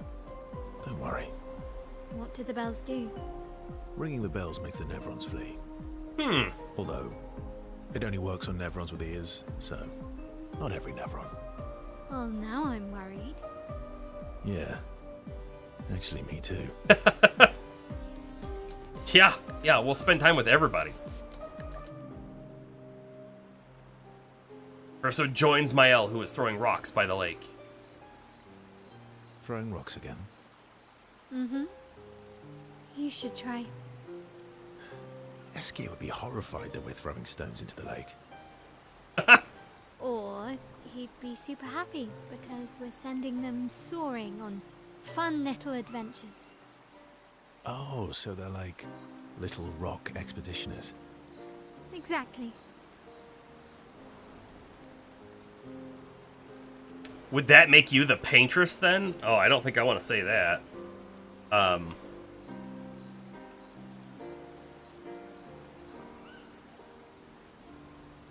Sorry, just had a message. That make you Lumiere then? Would that make you Lumiere then?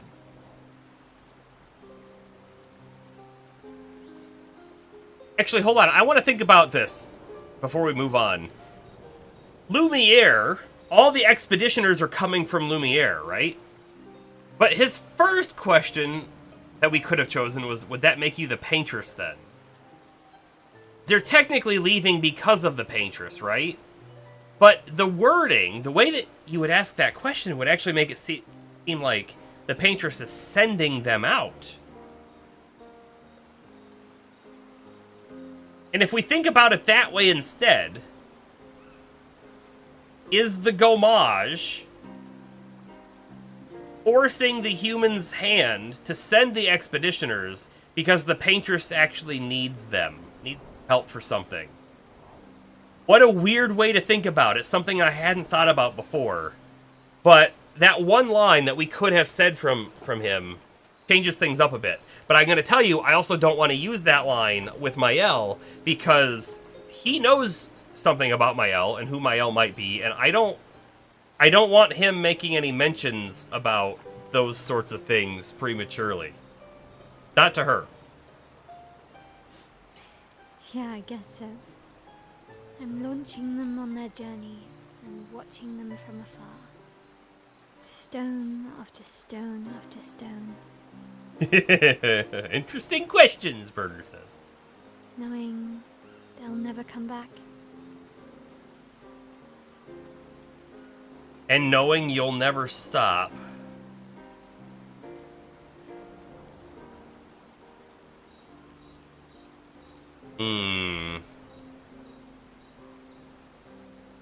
Yep. And knowing you'll never stop. You get it.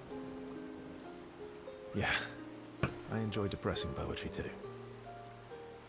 That doesn't surprise me. Well, the big rock guys we all just talked to were very much into depressing poetry. Is that what you're writing in your notebook all the time? Depressing poetry.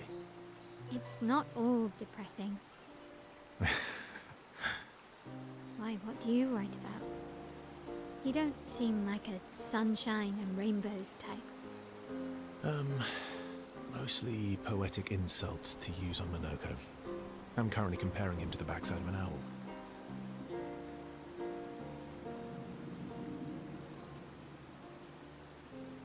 Is the backside of an owl something to be insulted by? Have a good night, James. I feel like there's a lot of other things about an owl you could use for an insult, but maybe when he says the backside, he means the butt. Maybe he means the butt. He probably means the butt. I was just thinking the back. Actually, writing is cathartic for me. It helps. Getting the thoughts out of my head and onto the paper. Giving shape to my feelings. Can I see? Do I get to read yours? Do I get to read yours? Mine's kind of personal. Well, so is mine. Yeah, but I bet you secretly want people to read it. Okay, fine. I'll let you read mine if I get to read yours. Okay, deal. Be kind, though. Yeah, I can't promise that. Ouch. Mael and Verso feel closer to each other. I really want to know what this relationship level is going to do. There is a part of me wondering, like, if increasing the relationship level is actually going to be a bad thing in the end. I don't know if any other game's ever done that before, but I could see that being a thing in this one. Where, like, the relationship level is so high that you're not willing to do the thing that needs to be done to, like, save the world or something. Mael proves to be extremely critical of Verso's writing. They go back to the others after Mael is done teasing Verso.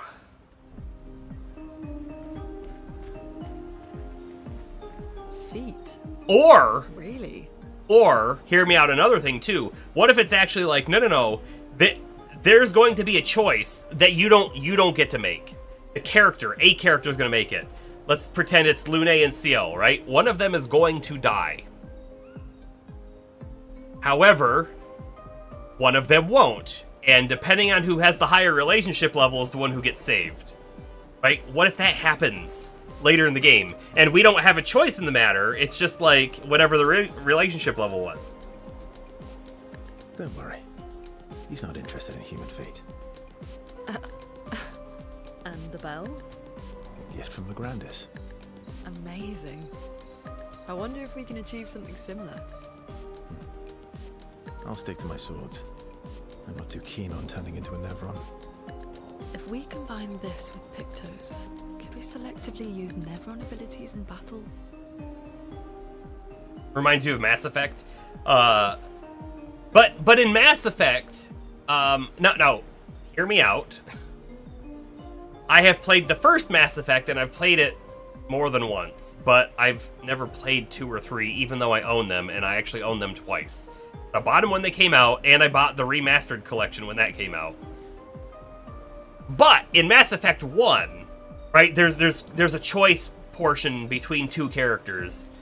I'm saying it this way not to spoil anyone, but that game is really old, so if you haven't, probably too late. But you actually get to make the choice, like in the moment, right? It's not a whoever character you were closer to because of previous events. Granted, whoever character you were probably closer to is probably who you would have chosen as the player, but I do remember that moment the first time it came through. Okay, you seem busy. I'll come back later. Yeah, I want to spend time with Lune. See that Lune wants to ask him more questions.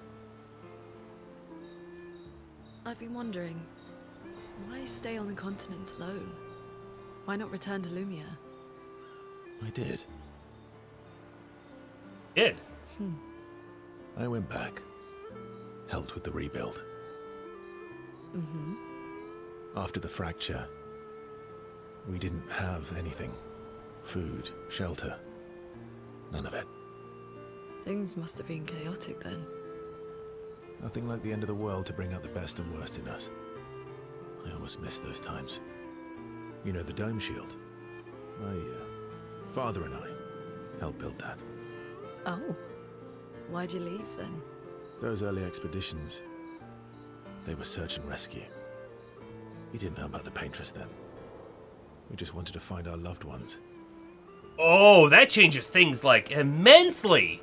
From, like, the lore perspective of these people are going out on an expedition to save the world and stop the Paintress. No. First ones were just people going out trying to find survivors of the fracture to bring them back to Lumiere and safety. That's really interesting. Like my mother. I see. But this time, you didn't go back. People didn't trust me. Guess I'm hard to trust. Perhaps. Guess they thought I knew more than I did. Halfway to the monolith, I was betrayed. Barely escaped. Well, how does Lumiere know about the Gestrals too? So here's what we know from the lore that the characters know, which it sounds like wasn't entirely correct, because I believe the characters, and here's the thing, Gustav supposedly knew the most out of everybody. I mean, which makes sense because everybody older also doesn't exist anymore. He was like one of the biggest researchers about previous expeditions, right? And according to him, right, it seemed like the expeditions were always sent out to go and stop the Paintress.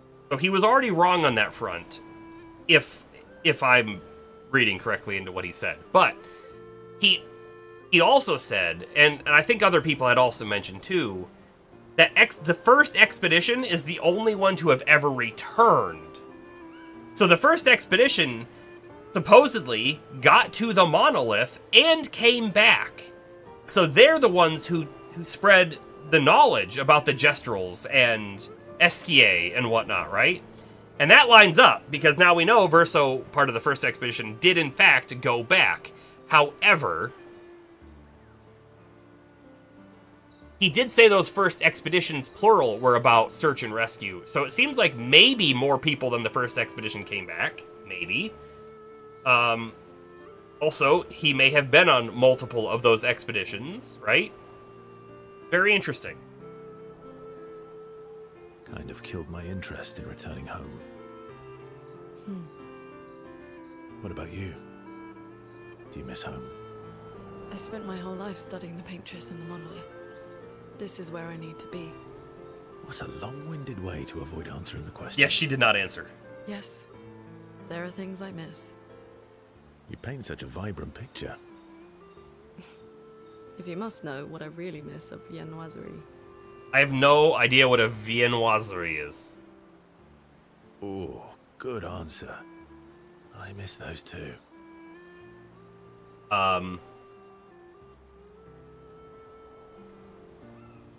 Looking it up, viennoiserie refers to yeast-leavened dough products that sit between bread and pastry. The dough is usually sweetened with sugar and enriched with butter, eggs, and or milk. So I'm gonna say I see a picture, and it kind of looks, again, I don't know if this is, but it kind of looks like a croissant.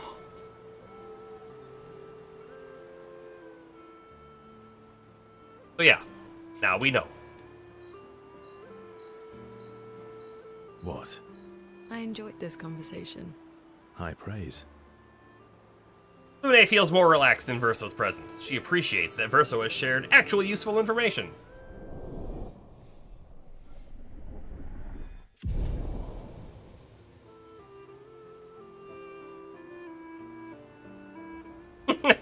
She got lost and thought he felt ignored and went back. Minoko seems fun. The description sounds like a macaroon? Maybe. It looked kind of like a croissant. Although, there was a picture of a whole bunch of different kinds, so there must be different forms. Like, one of them looked like had chocolate inside. Oh, yeah. Bet you guys got up to lots of trouble together. That obvious, huh? You guys getting us into more trouble now? An appropriate amount of trouble. I've spent some time with Gestrels. I'm not sure we had the same definition of appropriate. Let me guess. You've been to one of their arenas? Reigning champion. Naturally. Naturally. Oh, we don't get to spend more time with her. Okay.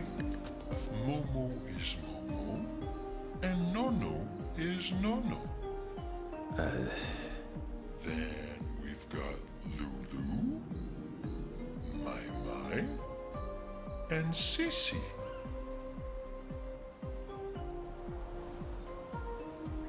Yeah, it's like the style of dough, right? So there's going to be all sorts of different kind of donuts, all sorts of different kind of Venezuela. I don't even remember how to say it. I don't think they'll like that. You sure you don't want to be Ver? Positive.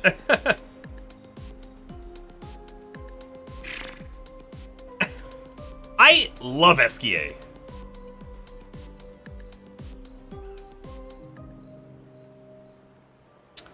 Verso approaches Esquier, who stares intensely at his armband. That armband looks nice. Yeah, remember, Verso was given the armband to be like, you're now part of this expedition. Yeah, guess it's official. We're part of the disaster expedition now. Yeah, I guess it's official. We're part of the disaster expedition now. Don't do that while I'm drinking, SKA. Are you jealous? Are you jealous? I'm doing all the hard work. Where's my armband? So, you want an armband too? Can we get him one? Maybe. You barely have arms. What does that mean? He has big arms. Not true. Anyway, I want a headband. Your head is humongous. You're gonna need so much cloth. I have a big brain. By the way, I have this suspicion that underneath SKA's attire is essentially nothing. I don't know if that makes sense to you, but I don't think you're gonna... If you ripped off his clothing right now, I don't think you'd see a big lump of a body. I think it would essentially be like energy. That's my guess. And right, his face is a mask. I don't think that's really his face. And you can't see any exposed anything on him. Right? All right, Monsieur Big Brain. We'll see what I can do. I really want to get him the headband. Better not lose this like your stones. You better not lose this like your stones. I shall treasure this forever. SKA is even more excited than usual. Verso has given SKA the greatest gift ever. SKA is overcome with emotion.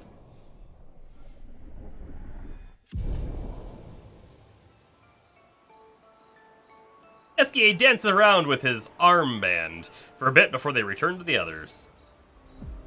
Alright, we have talked with everybody. Go, spend some lumina. And we'll upgrade a weapon real quick, too. So, I don't think I really need to upgrade hers, but I do want to upgrade Minoko's weapon. Getting it to level 10, right, just gives us that extra passive point. And a bit more power, of course.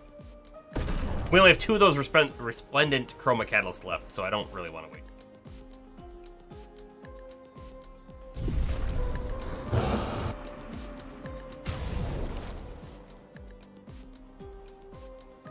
Alright.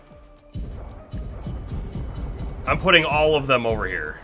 By the way, I think we're probably going to find one more party member, and I have no idea what to expect now that we've gotten a Gestural party member. But we're not going to have any Lumina left.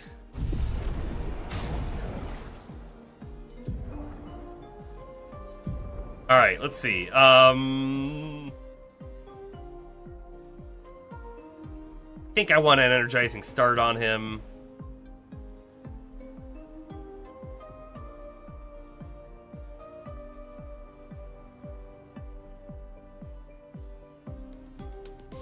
Does have a break move.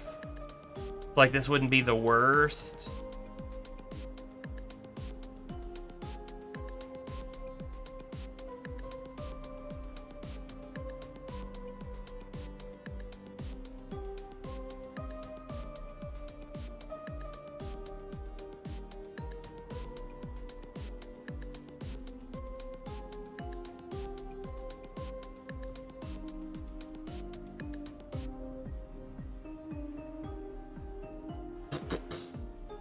Nah, I'm gonna go teamwork.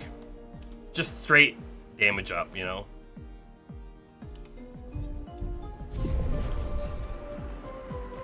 And we should be done in camp now, finally.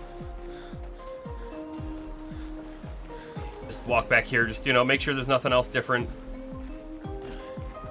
We didn't find another one. Oh, actually we did, didn't we? Found some of my kids. Reward should I give you? I know. I, Sastro, cook extraordinaire, developed a trick to break these weirdly textured things. Let me teach it to you.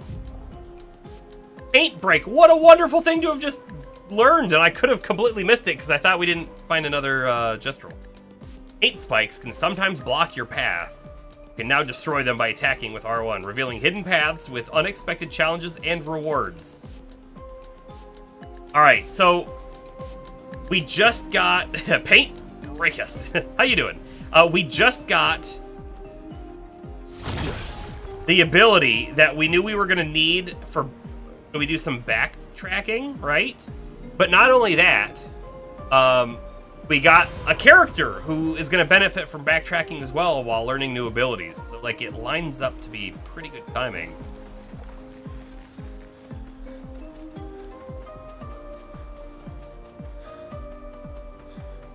All right. Right in the journal, Mile finds a spot. He writes about their encounter with Monoko and how exciting it is to travel with a Gestural. She hopes Gustav's apprentices will read this journal someday.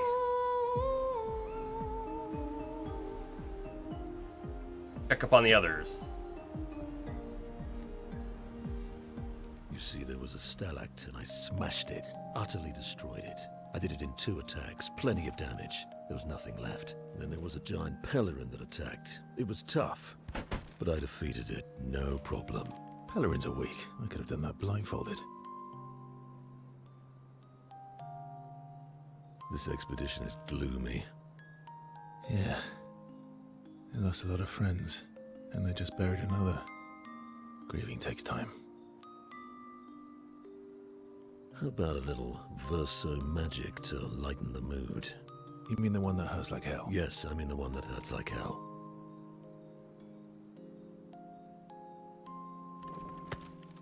All right, I'll do it. Are they gonna kill him or something and show how he's immortal?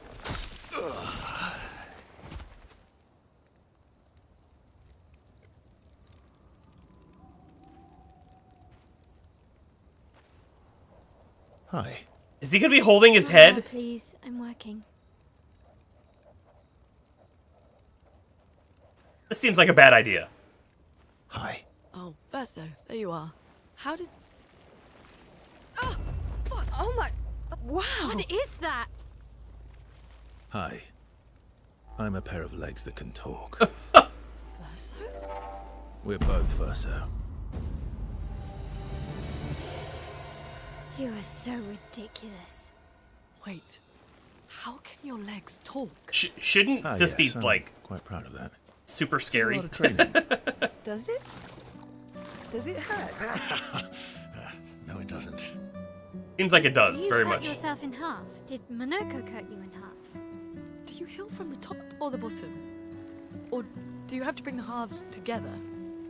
Hey, can you control the process? So, if you're cut in half, does that mean you can be in 2 places at once? Can you go scouting with Monoko with your lower body, while your upper body stays here and talks to us? Well, yeah, you see, I can go hunt Nevrons with my top half, while my bottom remains here cooking meals. Back in the days, that's what we used to do. Can I... Are you... Yeah, my hair is... All that pain just to put a smile on their faces.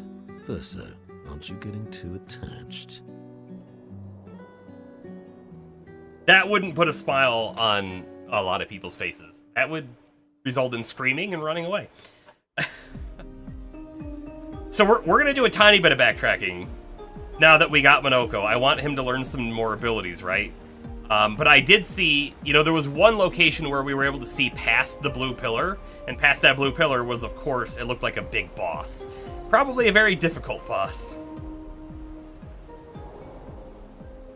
Is there another checkup on the others? Al stares at the stars. That was the thing that you referenced? I'm not gonna go there right now. Ciel appears next to Mael. They spend a moment in silence, both staring at the sky. Can you teach me to fight better? Better?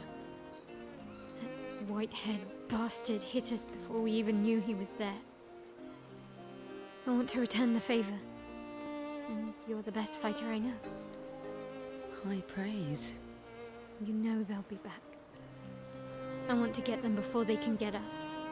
Emotions are powerful. You have to make sure they work with you, not against you. I know. Okay. First lesson. Sounds obvious, but you need to see. Really see. Your eyes will tell you the truth, but your brain can lie. What do you mean? Emotion can mess with your perceptions. Make you miss important details on the field. Fixate on the wrong thing, or see what you want to see. Okay. To be clear about the backtracking, I kind of want to backtrack the full game and see what's behind all the pillars, but I'm also... Right, we've already found some world like, when I say world, I mean like world map sort of creatures that are basically like giant bosses who were very much too difficult to fight right now, and I do kind of feel like that other guy is probably in the same category. That's my guess.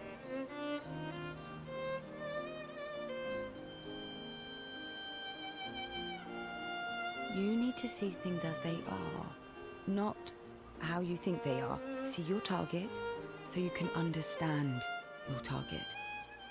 How they move, how they think, how they react. So you can anticipate and adjust. On the field, it's just you, your weapon, and your enemy. And you need to understand all three. What about your enemy's weapon? You don't need to understand that better? Everyone has blind spots, so every day you ask yourself, what's yours? What's theirs? Do you know? Thought this would be more of a technique lesson. Not what she asked for.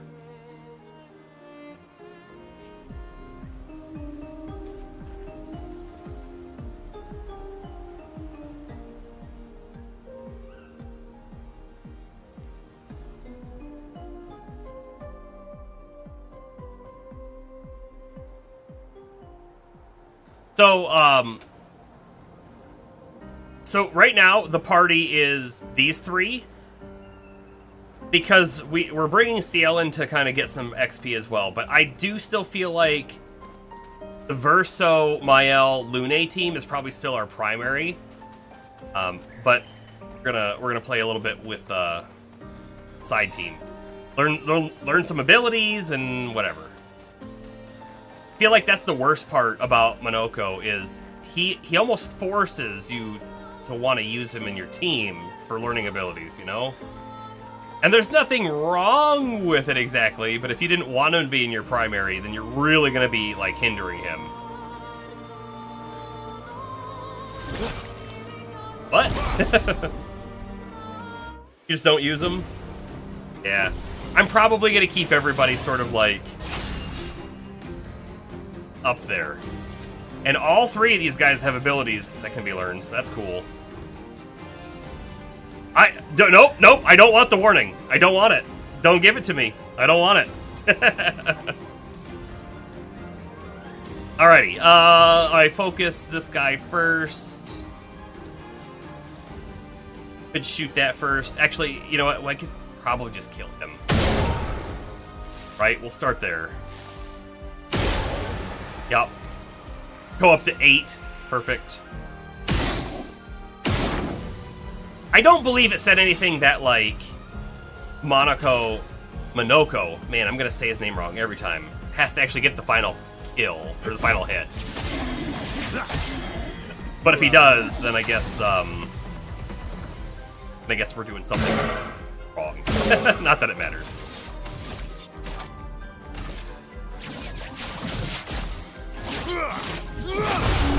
Kabam! So did we learn 3 abilities? I hope so.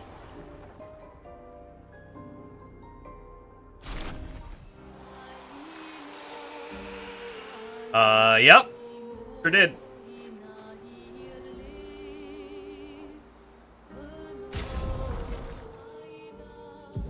Alright. Let's read them! See, the Diminue Thunder deals low single target lightning damage, 1 hit. Extra break damage, which we like to see extra break damage. It only costs 2. That's also really good because the starters 7 and 4 and 5 are a little higher. It's a caster mark as well, which is great, I think. Increases break damage. Troubadour Trumpet. Random buff. So when the Troubadour uses his move, I thought it was giving them shield, not just random buffs. But I'm okay with that too. And then on caster applies a second random buff. That's kind of fun too. Like, this guy is so jack of all trades. He's going to be able to do anything. Be straight damage dealer, be straight tank, be straight healer or buffer, or be able to have like one move of everything. It's kind of neat. Like I said before, very much like a Final Fantasy Blue Mage.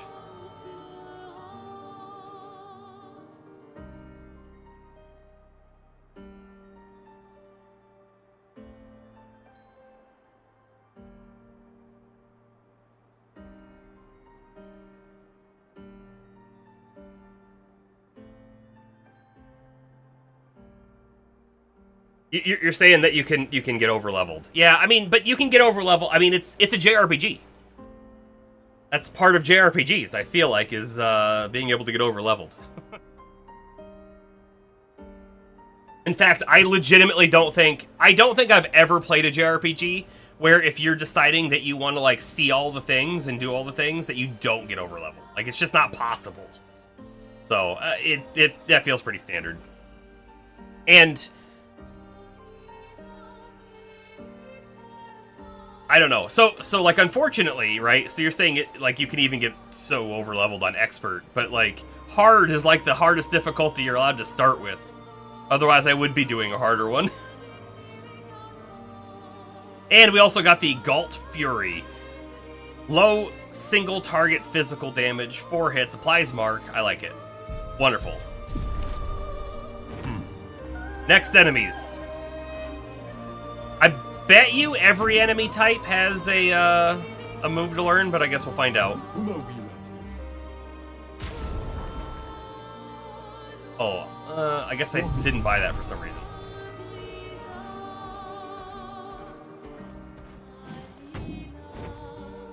Break!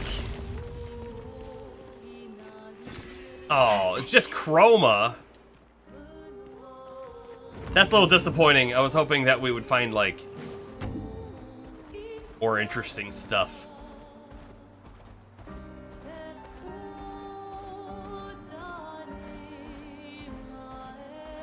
We've already fought all of these guys before, but we're gonna fight them again.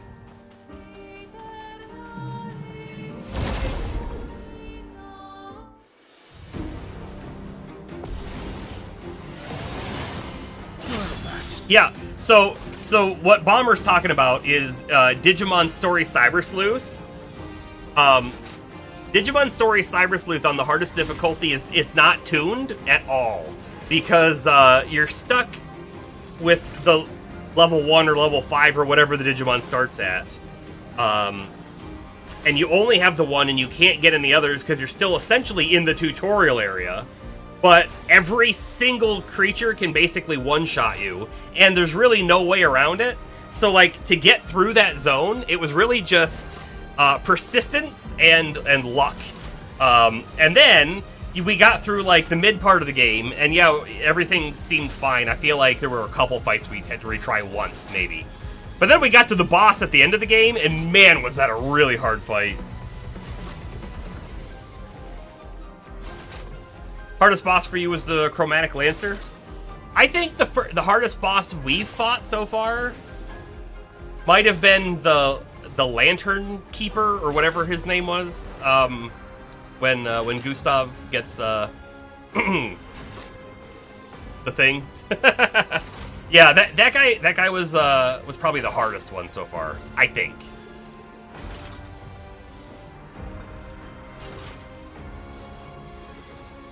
Alrighty, shoot somebody. Right, you've got shield. Oh, do we have a shield breaker now?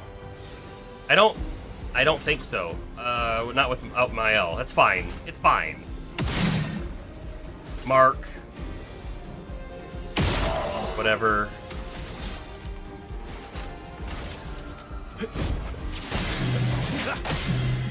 Not dead. Breakable. I think I'm just gonna... I don't know. Hold on. Got 7. I'm just gonna break him.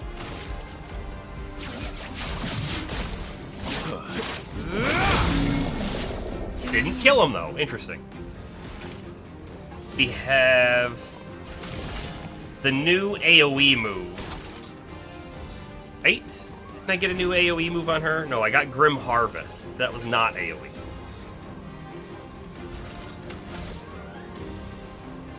So actually, she only has single targets now.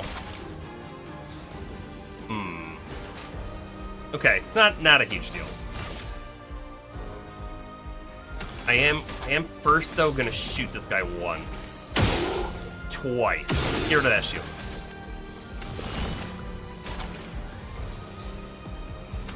And actually, I might target him over this guy. I think I'm gonna. You know what the worst part is now? Like, we don't have the AoE burn and stuff, which could easily finish this guy off. Disappointing. But we do have... If I can kill him, we'll get some AP back. Yeah, perfect.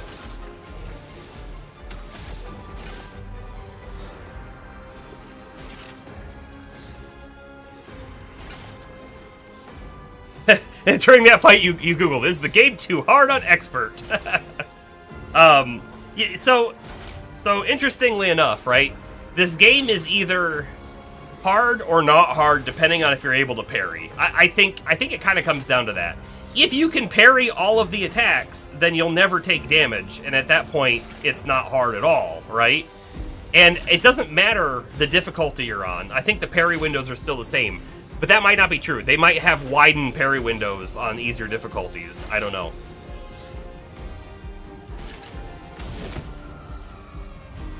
Okay, so we're imbalanced. We have the Chalier combo.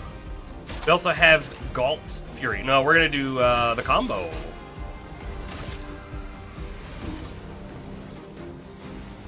Easiest has lower windows, but normal has the same as expert. Okay. True way of expert is to dodge? What?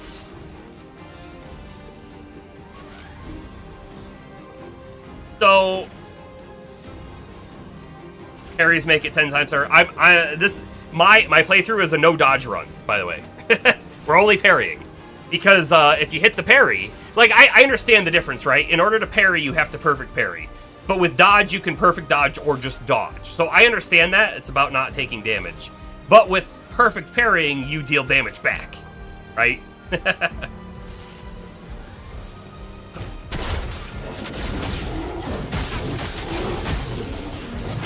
Wow, that did amazing damage.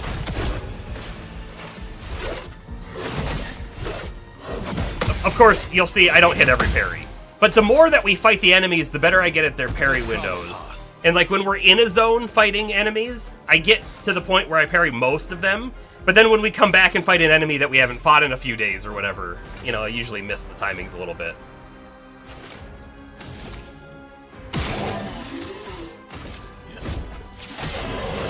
I really, really like our build on Verso. I didn't know how it was going to work out, but the base attack, like with the buffs and the extra AP and then the always play a second turn after, is so good.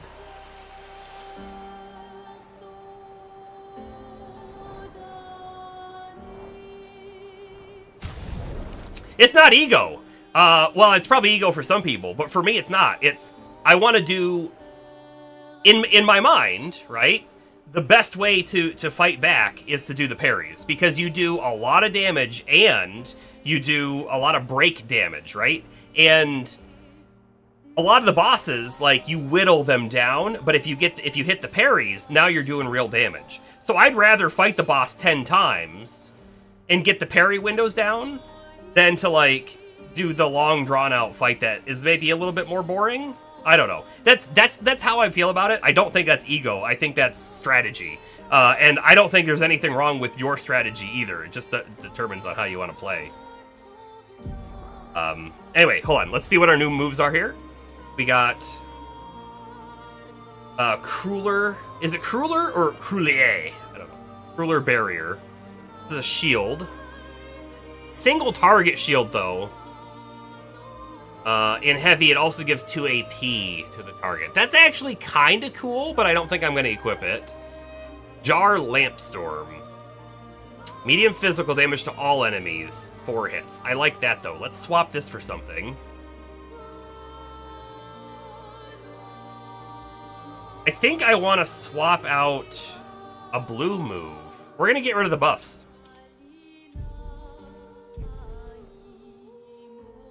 Well, even on the attacks that wipe out your party, I'm still doing the parries. Like we have to be able to learn the timing, or it's not worth it, and then we'll just come back a little bit later when it's not a one-hit kill.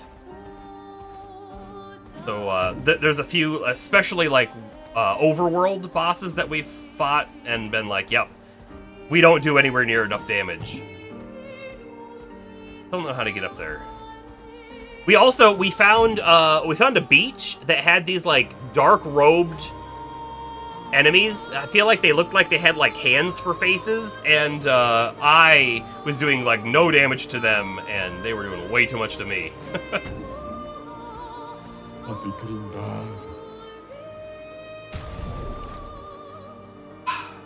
See, I feel like we're gonna come back here to one of these guys, and we're gonna find Monoko stuff. That's why I'm talking to everybody.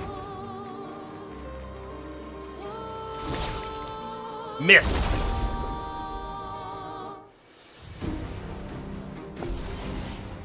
The hand boys. So the lantern guy is also very similar. He's very similar.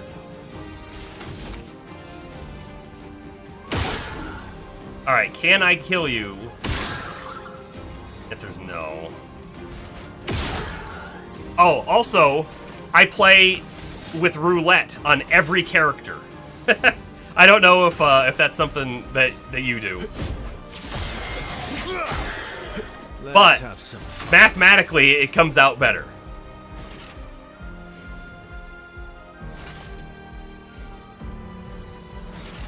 Oh, they were in the cutscene in the beginning? Isn't it the same? It's not the same.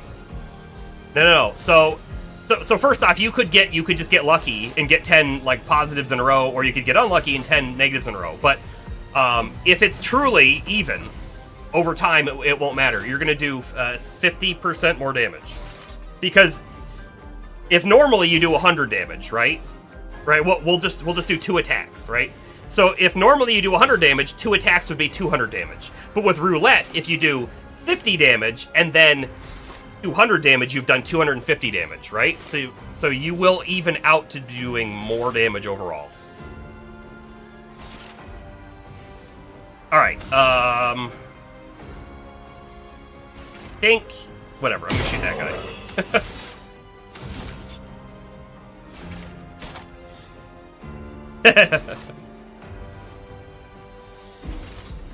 I mean, we made sure that it made sense, I guess, before we did it. So I spent a little bit of time doing the math in my mind.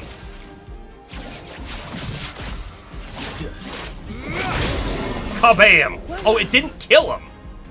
That's fine. Can kill him right now.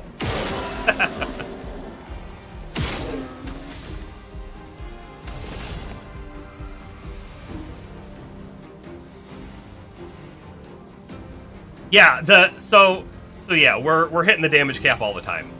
We're hitting it all the time. Now, here's the thing though, and if you have an answer, I don't want the answer.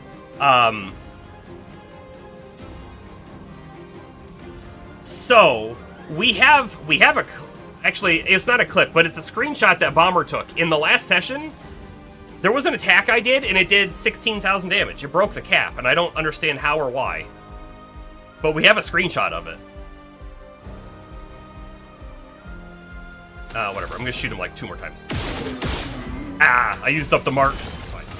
Here's your card. A bit of violence, yes. It is odd. I don't claim to understand it. We're imbalanced, so I should probably do Galt Fury. Yeah, we'll just do Galt Fury. Yeah, it was good enough. It's weird seeing him as the Nevrons, though. In the screenshot, it's like, hey, I don't remember fighting that guy. Oh, yeah, no. Monaco. Alright, new moves. It's really fun learning the new moves. Abyssed Wind. Oh, this is for Agile. It's our first Agile mask. Costs 0 AP in Agile. Low single target physical damage. 1 hit. Play a second turn. That's not anything to smirk at. And we got Rocher Hammering. Medium single target physical. Can break. Can break. But we already have a... Oh, whoa. High break damage versus can break. I thought this was able to break. He doesn't actually have a break move.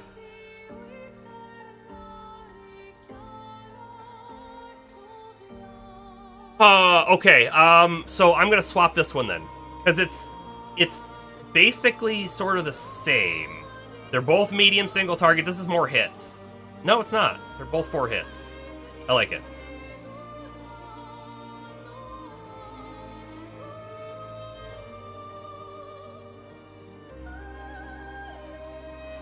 Alright, have a good night, Bomber.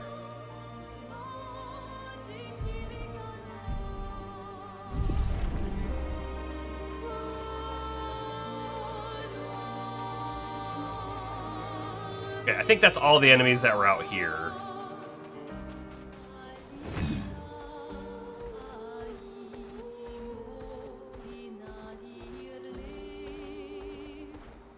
So one thing we didn't do yet is we didn't go into the water over this way. Maybe we go out that way.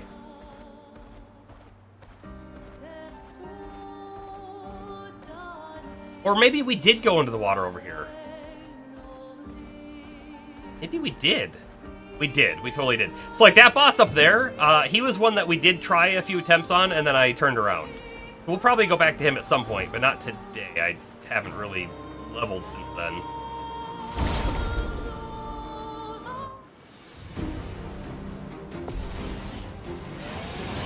The Pictos, I mean, they're well hidden. Like, they're not like... It's not like completely hidden in the sense that, like, oh, you could never see it unless you're on top of it. But they put them in spots that are easy to just sort of overlook, which is good, I think. Alright, I hate this flying guy. I hate him so much, but bam. I know we're giving shield, I know.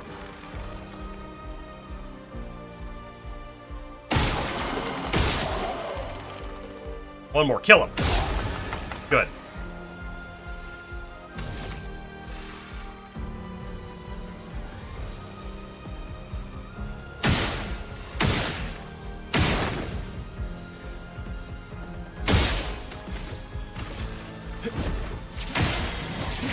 We're gonna need to get a shield break ability on somebody else, because we were using Mael's frequently, especially against like these sorts of guys.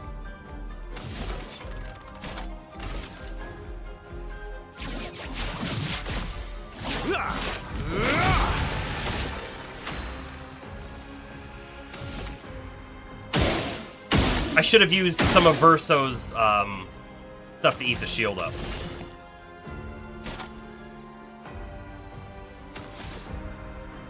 You know, I don't know, because legitimately, we haven't used CL a whole lot in combat. I don't know if she can apply Foretell through a shield. That's interesting to think about. Marking Cloud is 2 hits, but it costs 3. But it will definitely apply Mark, so we're gonna... It's already marked, so maybe it doesn't matter. I don't know. Maybe some Gradient skill has it? Maybe. We don't have any Gradient charges to use. Like though. Eyes don't lie. Violence, that's fine with me. I don't really care. How about? All right, shield gone. Galt Fury, sure.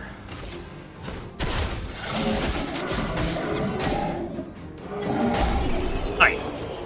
So because of the damage cap as well, right? We've essentially come to the conclusion that really strong one-hit moves aren't really as good as just multi-hits, right? So like a medium damage ability that hits like 5 times can often be better or close to.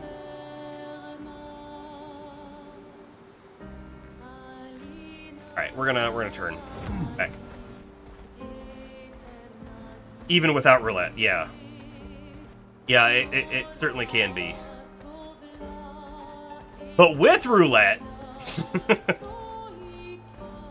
you could even use, like, low damage moves. Maybe.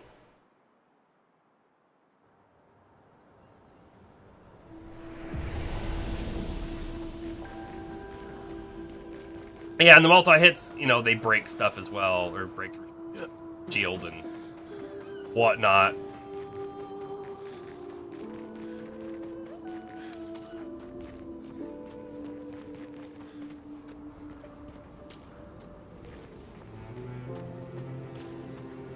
Well, the other 2 characters are my main characters, so just because I'm not using them right now doesn't mean it's not someone I don't use.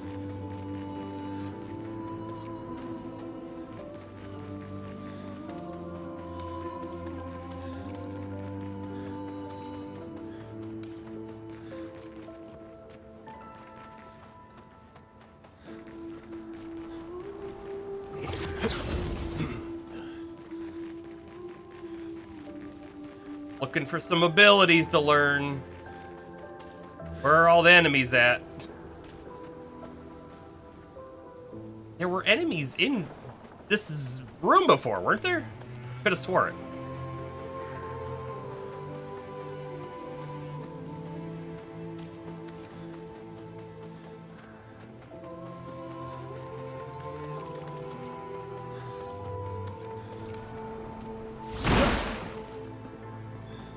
Sure, I broke that last time.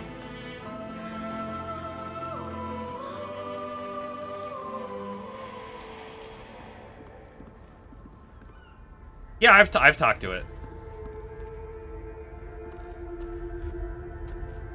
Alright, so we've already fought the Troubadour, so I don't care about that.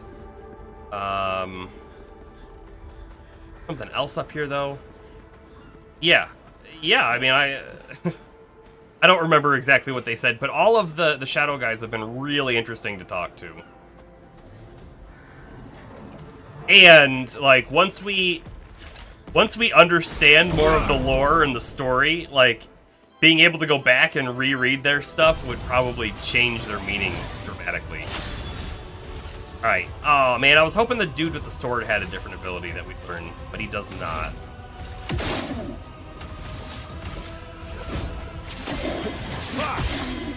Let's carve a path. I will let someone else kill it to get the AP.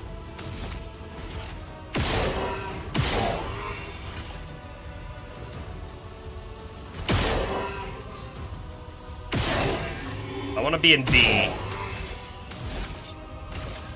Here we go. Here we go.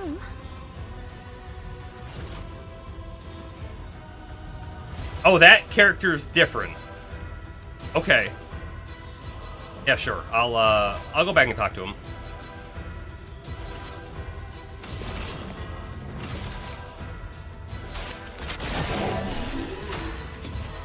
And alright, perfect. What I wanted to do to you. Probably Shalia combo.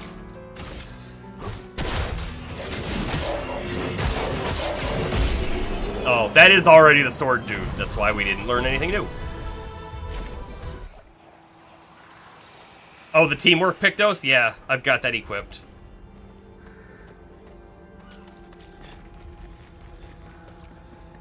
It was in the most hard to find location. Where was it? I don't remember where I found it.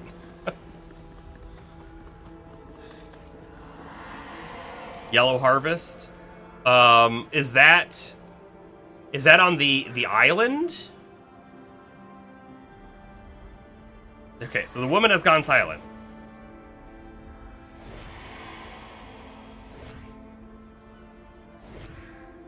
Right, so it doesn't say anything different for any of my characters. So I probably already got that dialogue then. And when I say probably, I mean definitely. I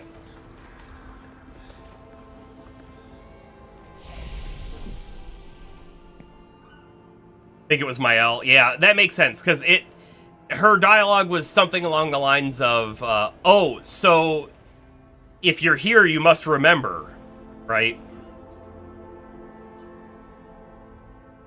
And then, like, remember what? She's like, oh, well then, screw you.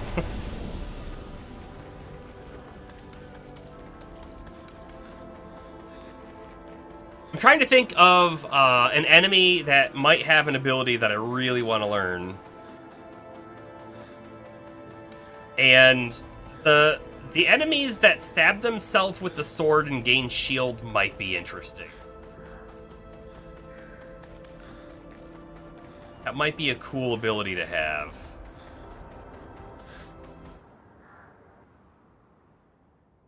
Again, it would be kind of nice if we were able to see, like, when we're looking at his abilities, what we were missing. So we could, like, hunt it out. Swimsuit on. But I'm not too disappointed about it otherwise. Let's see.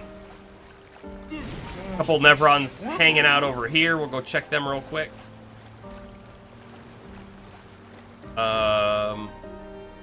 The middle dude is probably a new ability.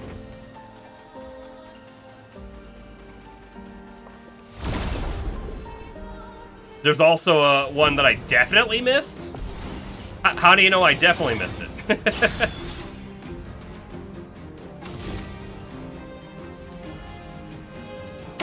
I'll bite him. He's breakable. I mean, he's just gonna die for the most part. Let's shoot that guy once. Again, and then I'm going to melee attack you. He had an ability. No one else should have an ability now, I don't think.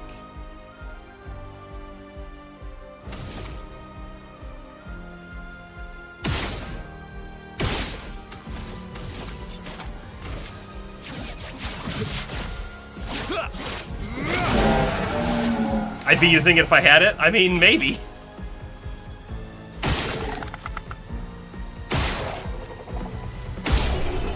Bam!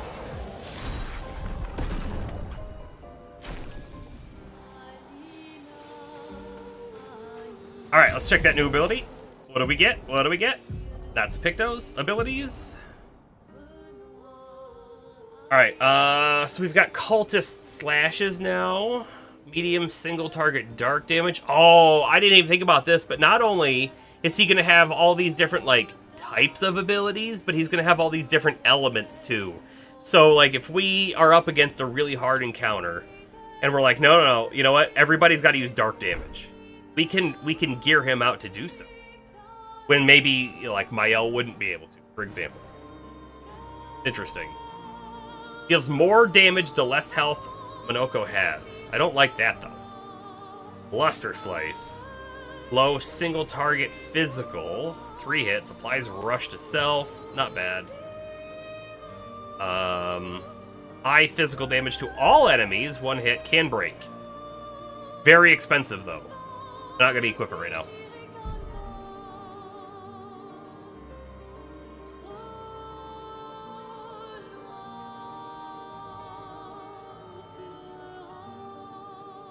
What do you need HP for if you die in 1 hit?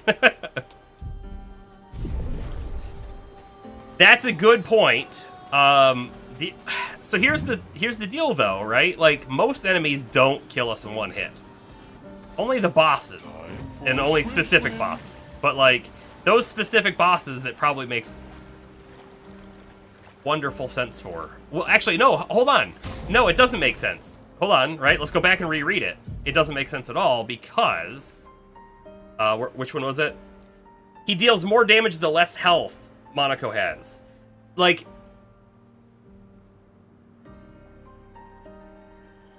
I think there's 2 ways to read it, and there's the way that I think that's implemented in-game.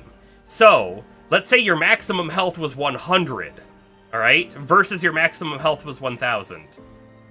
You could say the person who has 100 maximum is going to deal more damage because they have less health, but I bet you it's actually implemented in a different way. I bet you it's implemented in you deal more damage the less health you have compared to your max. So if you had 100 health, you could never get more damage because you're going to get hit and die immediately. It's percentage based, yeah. Right. So, so that, you die in one hit, that move's actually terrible. You'll never get to lower health.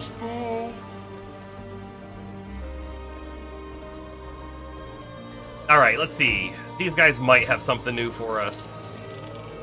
And then I might go find the sword dudes, and then I think we turn around. Maybe. I don't know.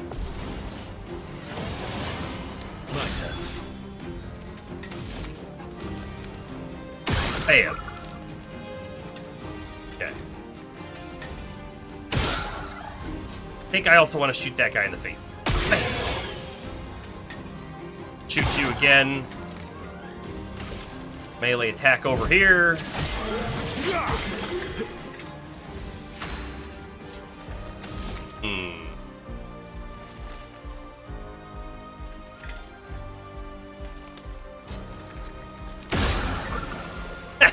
Killed him. Nice. Let's see. That's true. I guess that character could always start with 1 HP. You're not wrong on that. I also have the auto death pick goes. I do. I also have that. So, at some point, I want to play with it because there's the on battle start, your character dies, and then there's the other picto on battle start, or not on battle start, on death, your character explodes, dealing damage to the enemy. That sounds fun.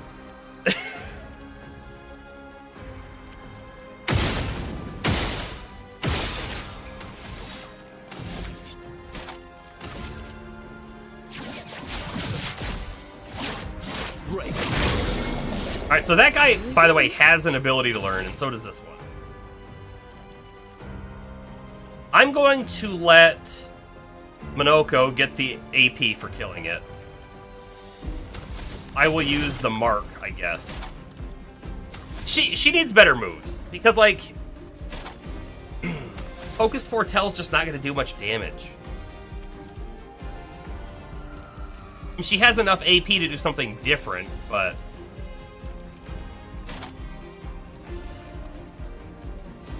she has no foretell built up to, like, make use of it, you know? Here's your card.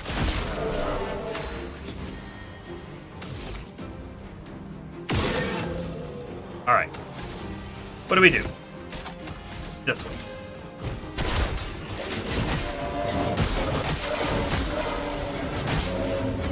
Alright, this guy's got some life. Your turn to dance. We haven't fought one of them in a while. We got the counter, though. Nice. If I were to do that, probably one-tap most mobs. Probably. I agree with that statement. That didn't do anything extra.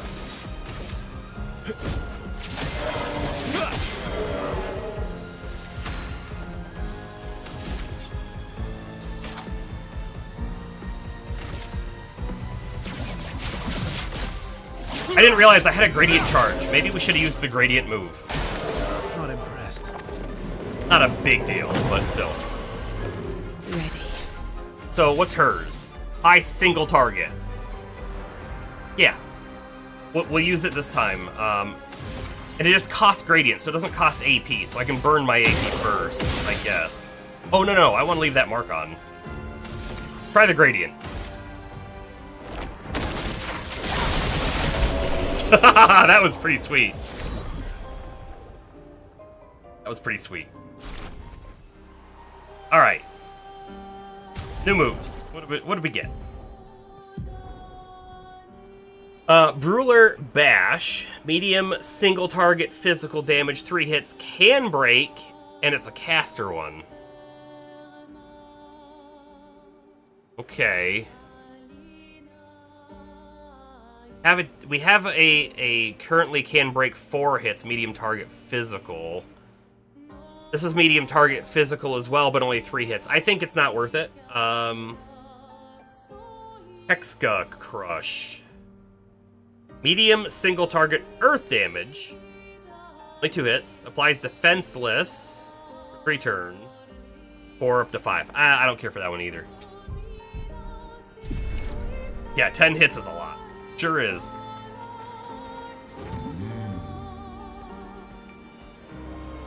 Let us get wet.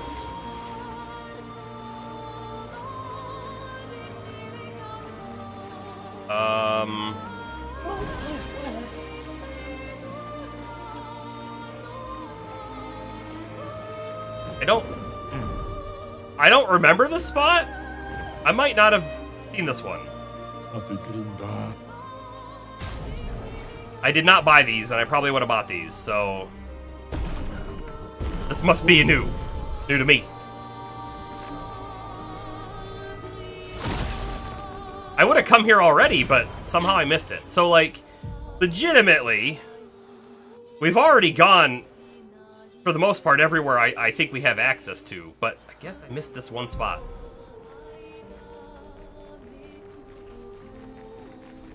You over here, like, building huts?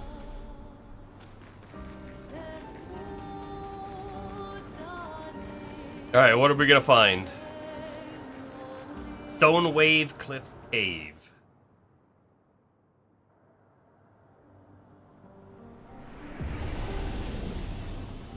Oh, this zone is cool looking.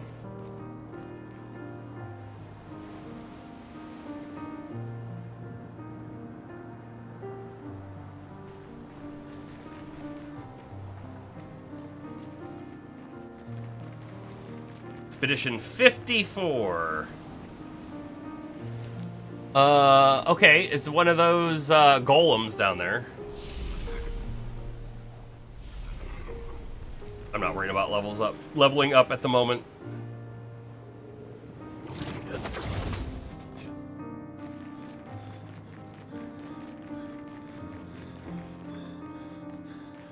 Alright, so if this guy is like crazy hard, I'll probably swap the team composition back. But we'll try him with this one to start. And I mean, I can always use the other guys in the backup too, but...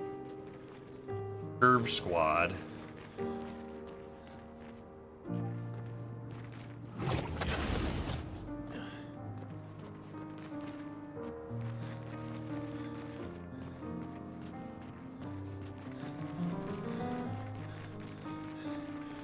Man, listen to that piano.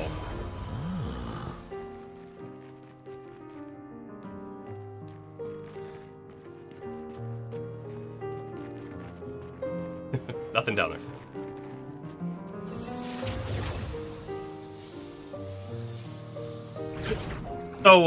So I love the music so much. Here, I'll show you something real quick.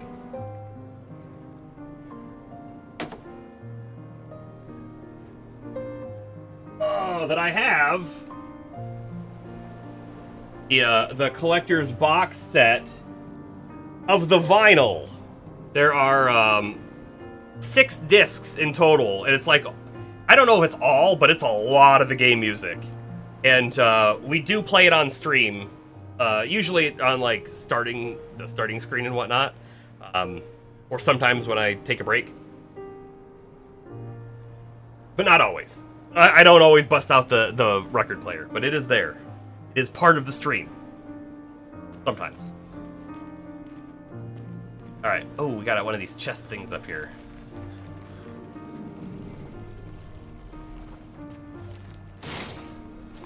Okay. 1.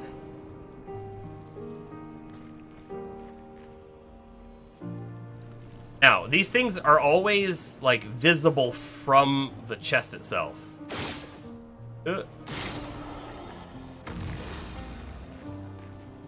Haven't looked over this way. Yeah, look at that.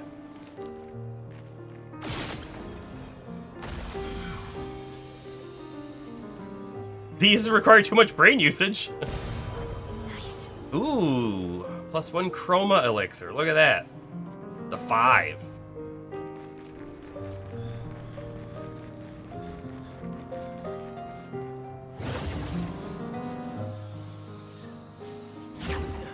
is useless. I mean, we do use them, but not a whole lot, honestly. I mean, in the beginning of the game, I was using them a lot more than I'm using them now.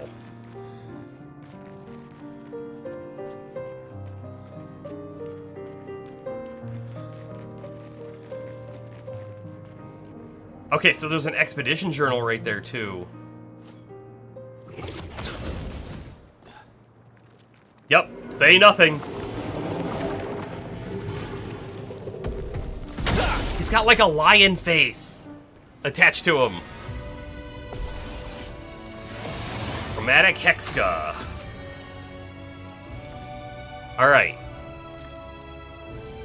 How many points do I want to keep? I want to keep 3 points. And that, hold on, that move is 4 hits. Perfect. So he has some light spots too, right? I'm not sure exactly what I want to try to target.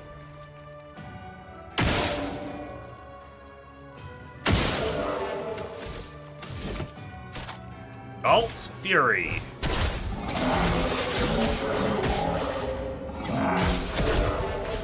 Your turn to dance. Whoa. Okay, I was faked out on that first like swing. Ready to strike.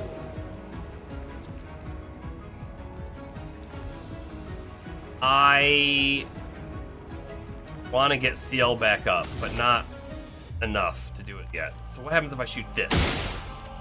Seems like nothing. Ready to strike. If I get burning on him, I could heal. It won't be very much. Arc.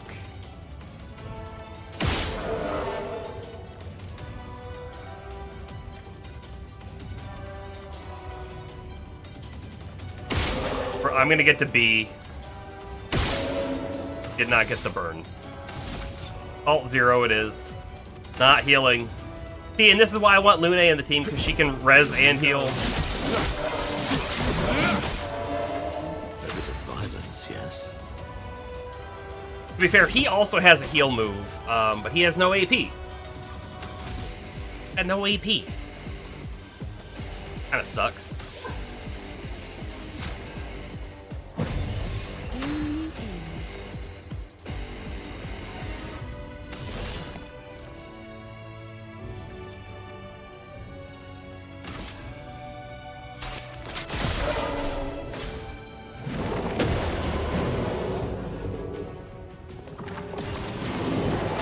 Alright, so he's changing elements, almost certainly. He must be like lightning right now.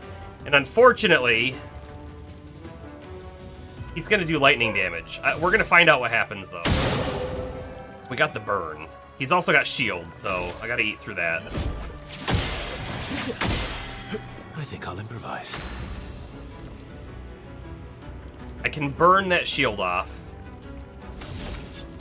But then I can't heal. No, I can. I'll do one shot and then do from fire.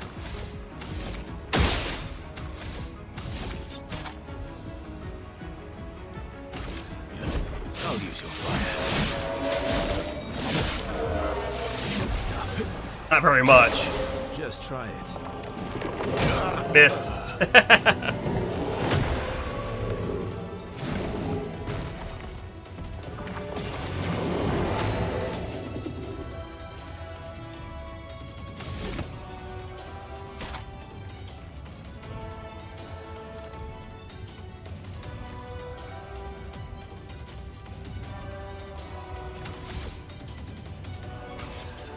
You're gonna revive 10 again. Here we go again.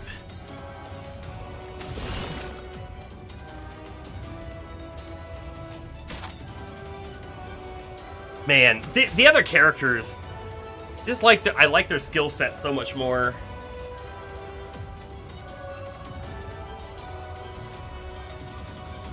Moves that gain AP, stuff and things.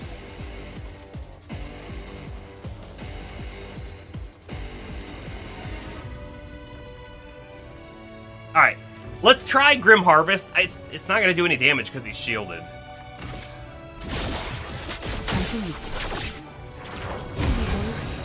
I'm fine with it to do the heal. I guess is really what it came down to.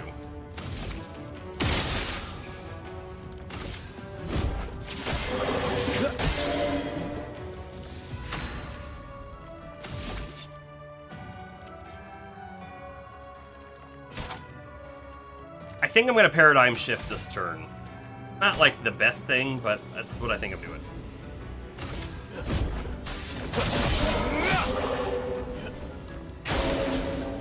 Power's up. Raw strength. Changes. Okay. He's getting a lot of shield, and like, if we had Mael, I'd be able to eat it all immediately.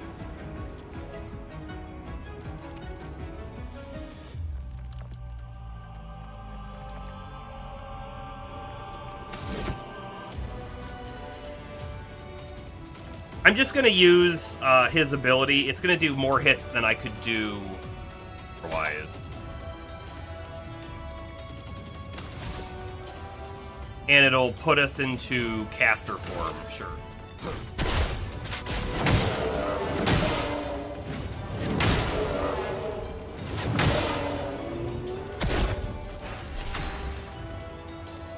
She's in Twilight. We have the gradient attack available to us. I think we're gonna use it. I just need to burn his shield off first, which is easy enough. Right? Gradient. Shadowbringer. Ready. Didn't quite do as much damage as I thought it might, but now we're up to 24 tel. So I'm gonna do Sealed Fate. High dark damage, 5/7 hits, consumes 4 tel to deal more damage.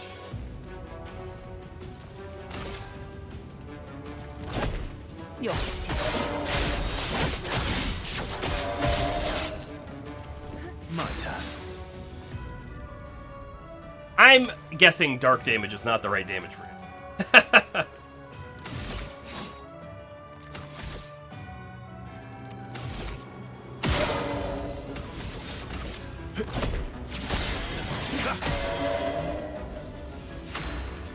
In fact, am I even doing any damage? Feels like I'm not.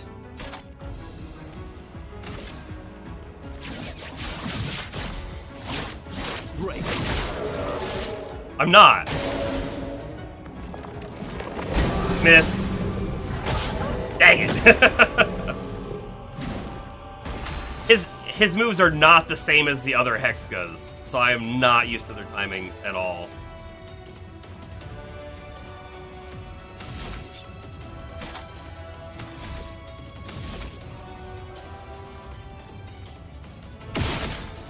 Yeah, we're doing no damage.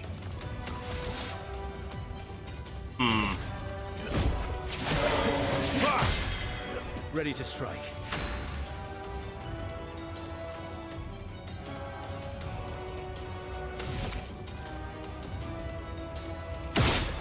That didn't seem to do it.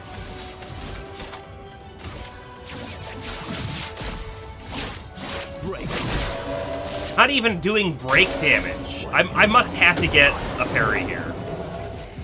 Maybe. Oh. Now he's enraged. Rage. Status effect that makes the character play twice in a row. Oh, wonderful.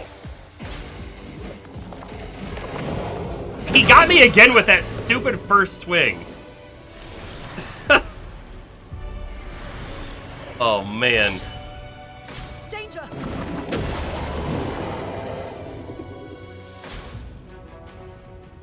No, too early. Oh, there was another one. No, there's so many hits. How many hits is that? Oh, we're learning. We're learning all of his moves.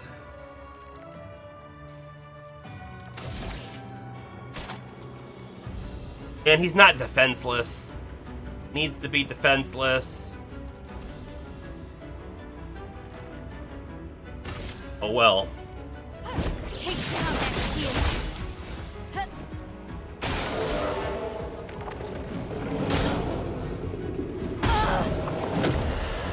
No, I'm not learning his moves. I'm not. he's got so many different kinds of moves. So it feels like he does a move that we've already seen, but then it's actually a little different. At least that's what it feels like to me. Where does this put us? All the way back at the top. I wonder if we have... Oh, no, it's not all the way back at the top. It's just when we picked up the last item. That's perfect. Unfortunately, it is that time. And I do need to go get some sleep here soon. So this is where we end the stream for the night. Hey, I appreciate you being here. If you're at all interested in seeing how the rest of my journey plays out, hit that follow button. We stream basically every Monday and Friday. Sometimes we throw some other streams in, but it's usually all Mondays and Fridays. Thanks, Burger. We'll start the next one off with this guy. I'm probably gonna swap the team back around to the primary team, and then we'll really like get it down, I think. Thanks for the follow. So we'll see everybody in the next one. Friday.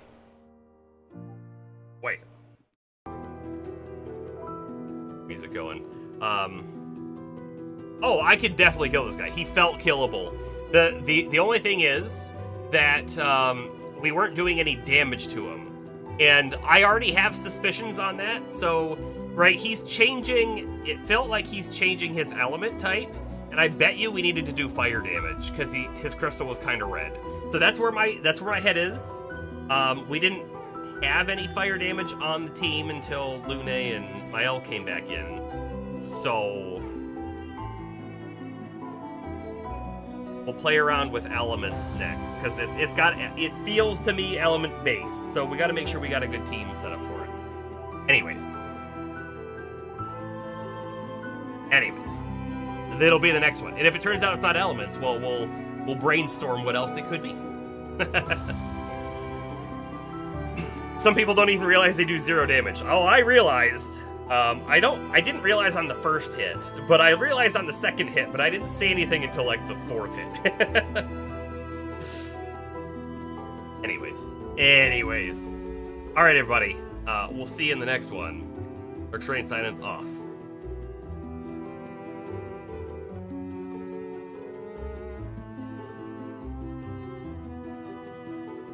And again, of course, thank you very much for the resubscription, Burger. 41 months, crazy. And the new follow of, and I'm really sorry, but Deos Borbaron. I don't know if I pronounced your name right. I hope I did.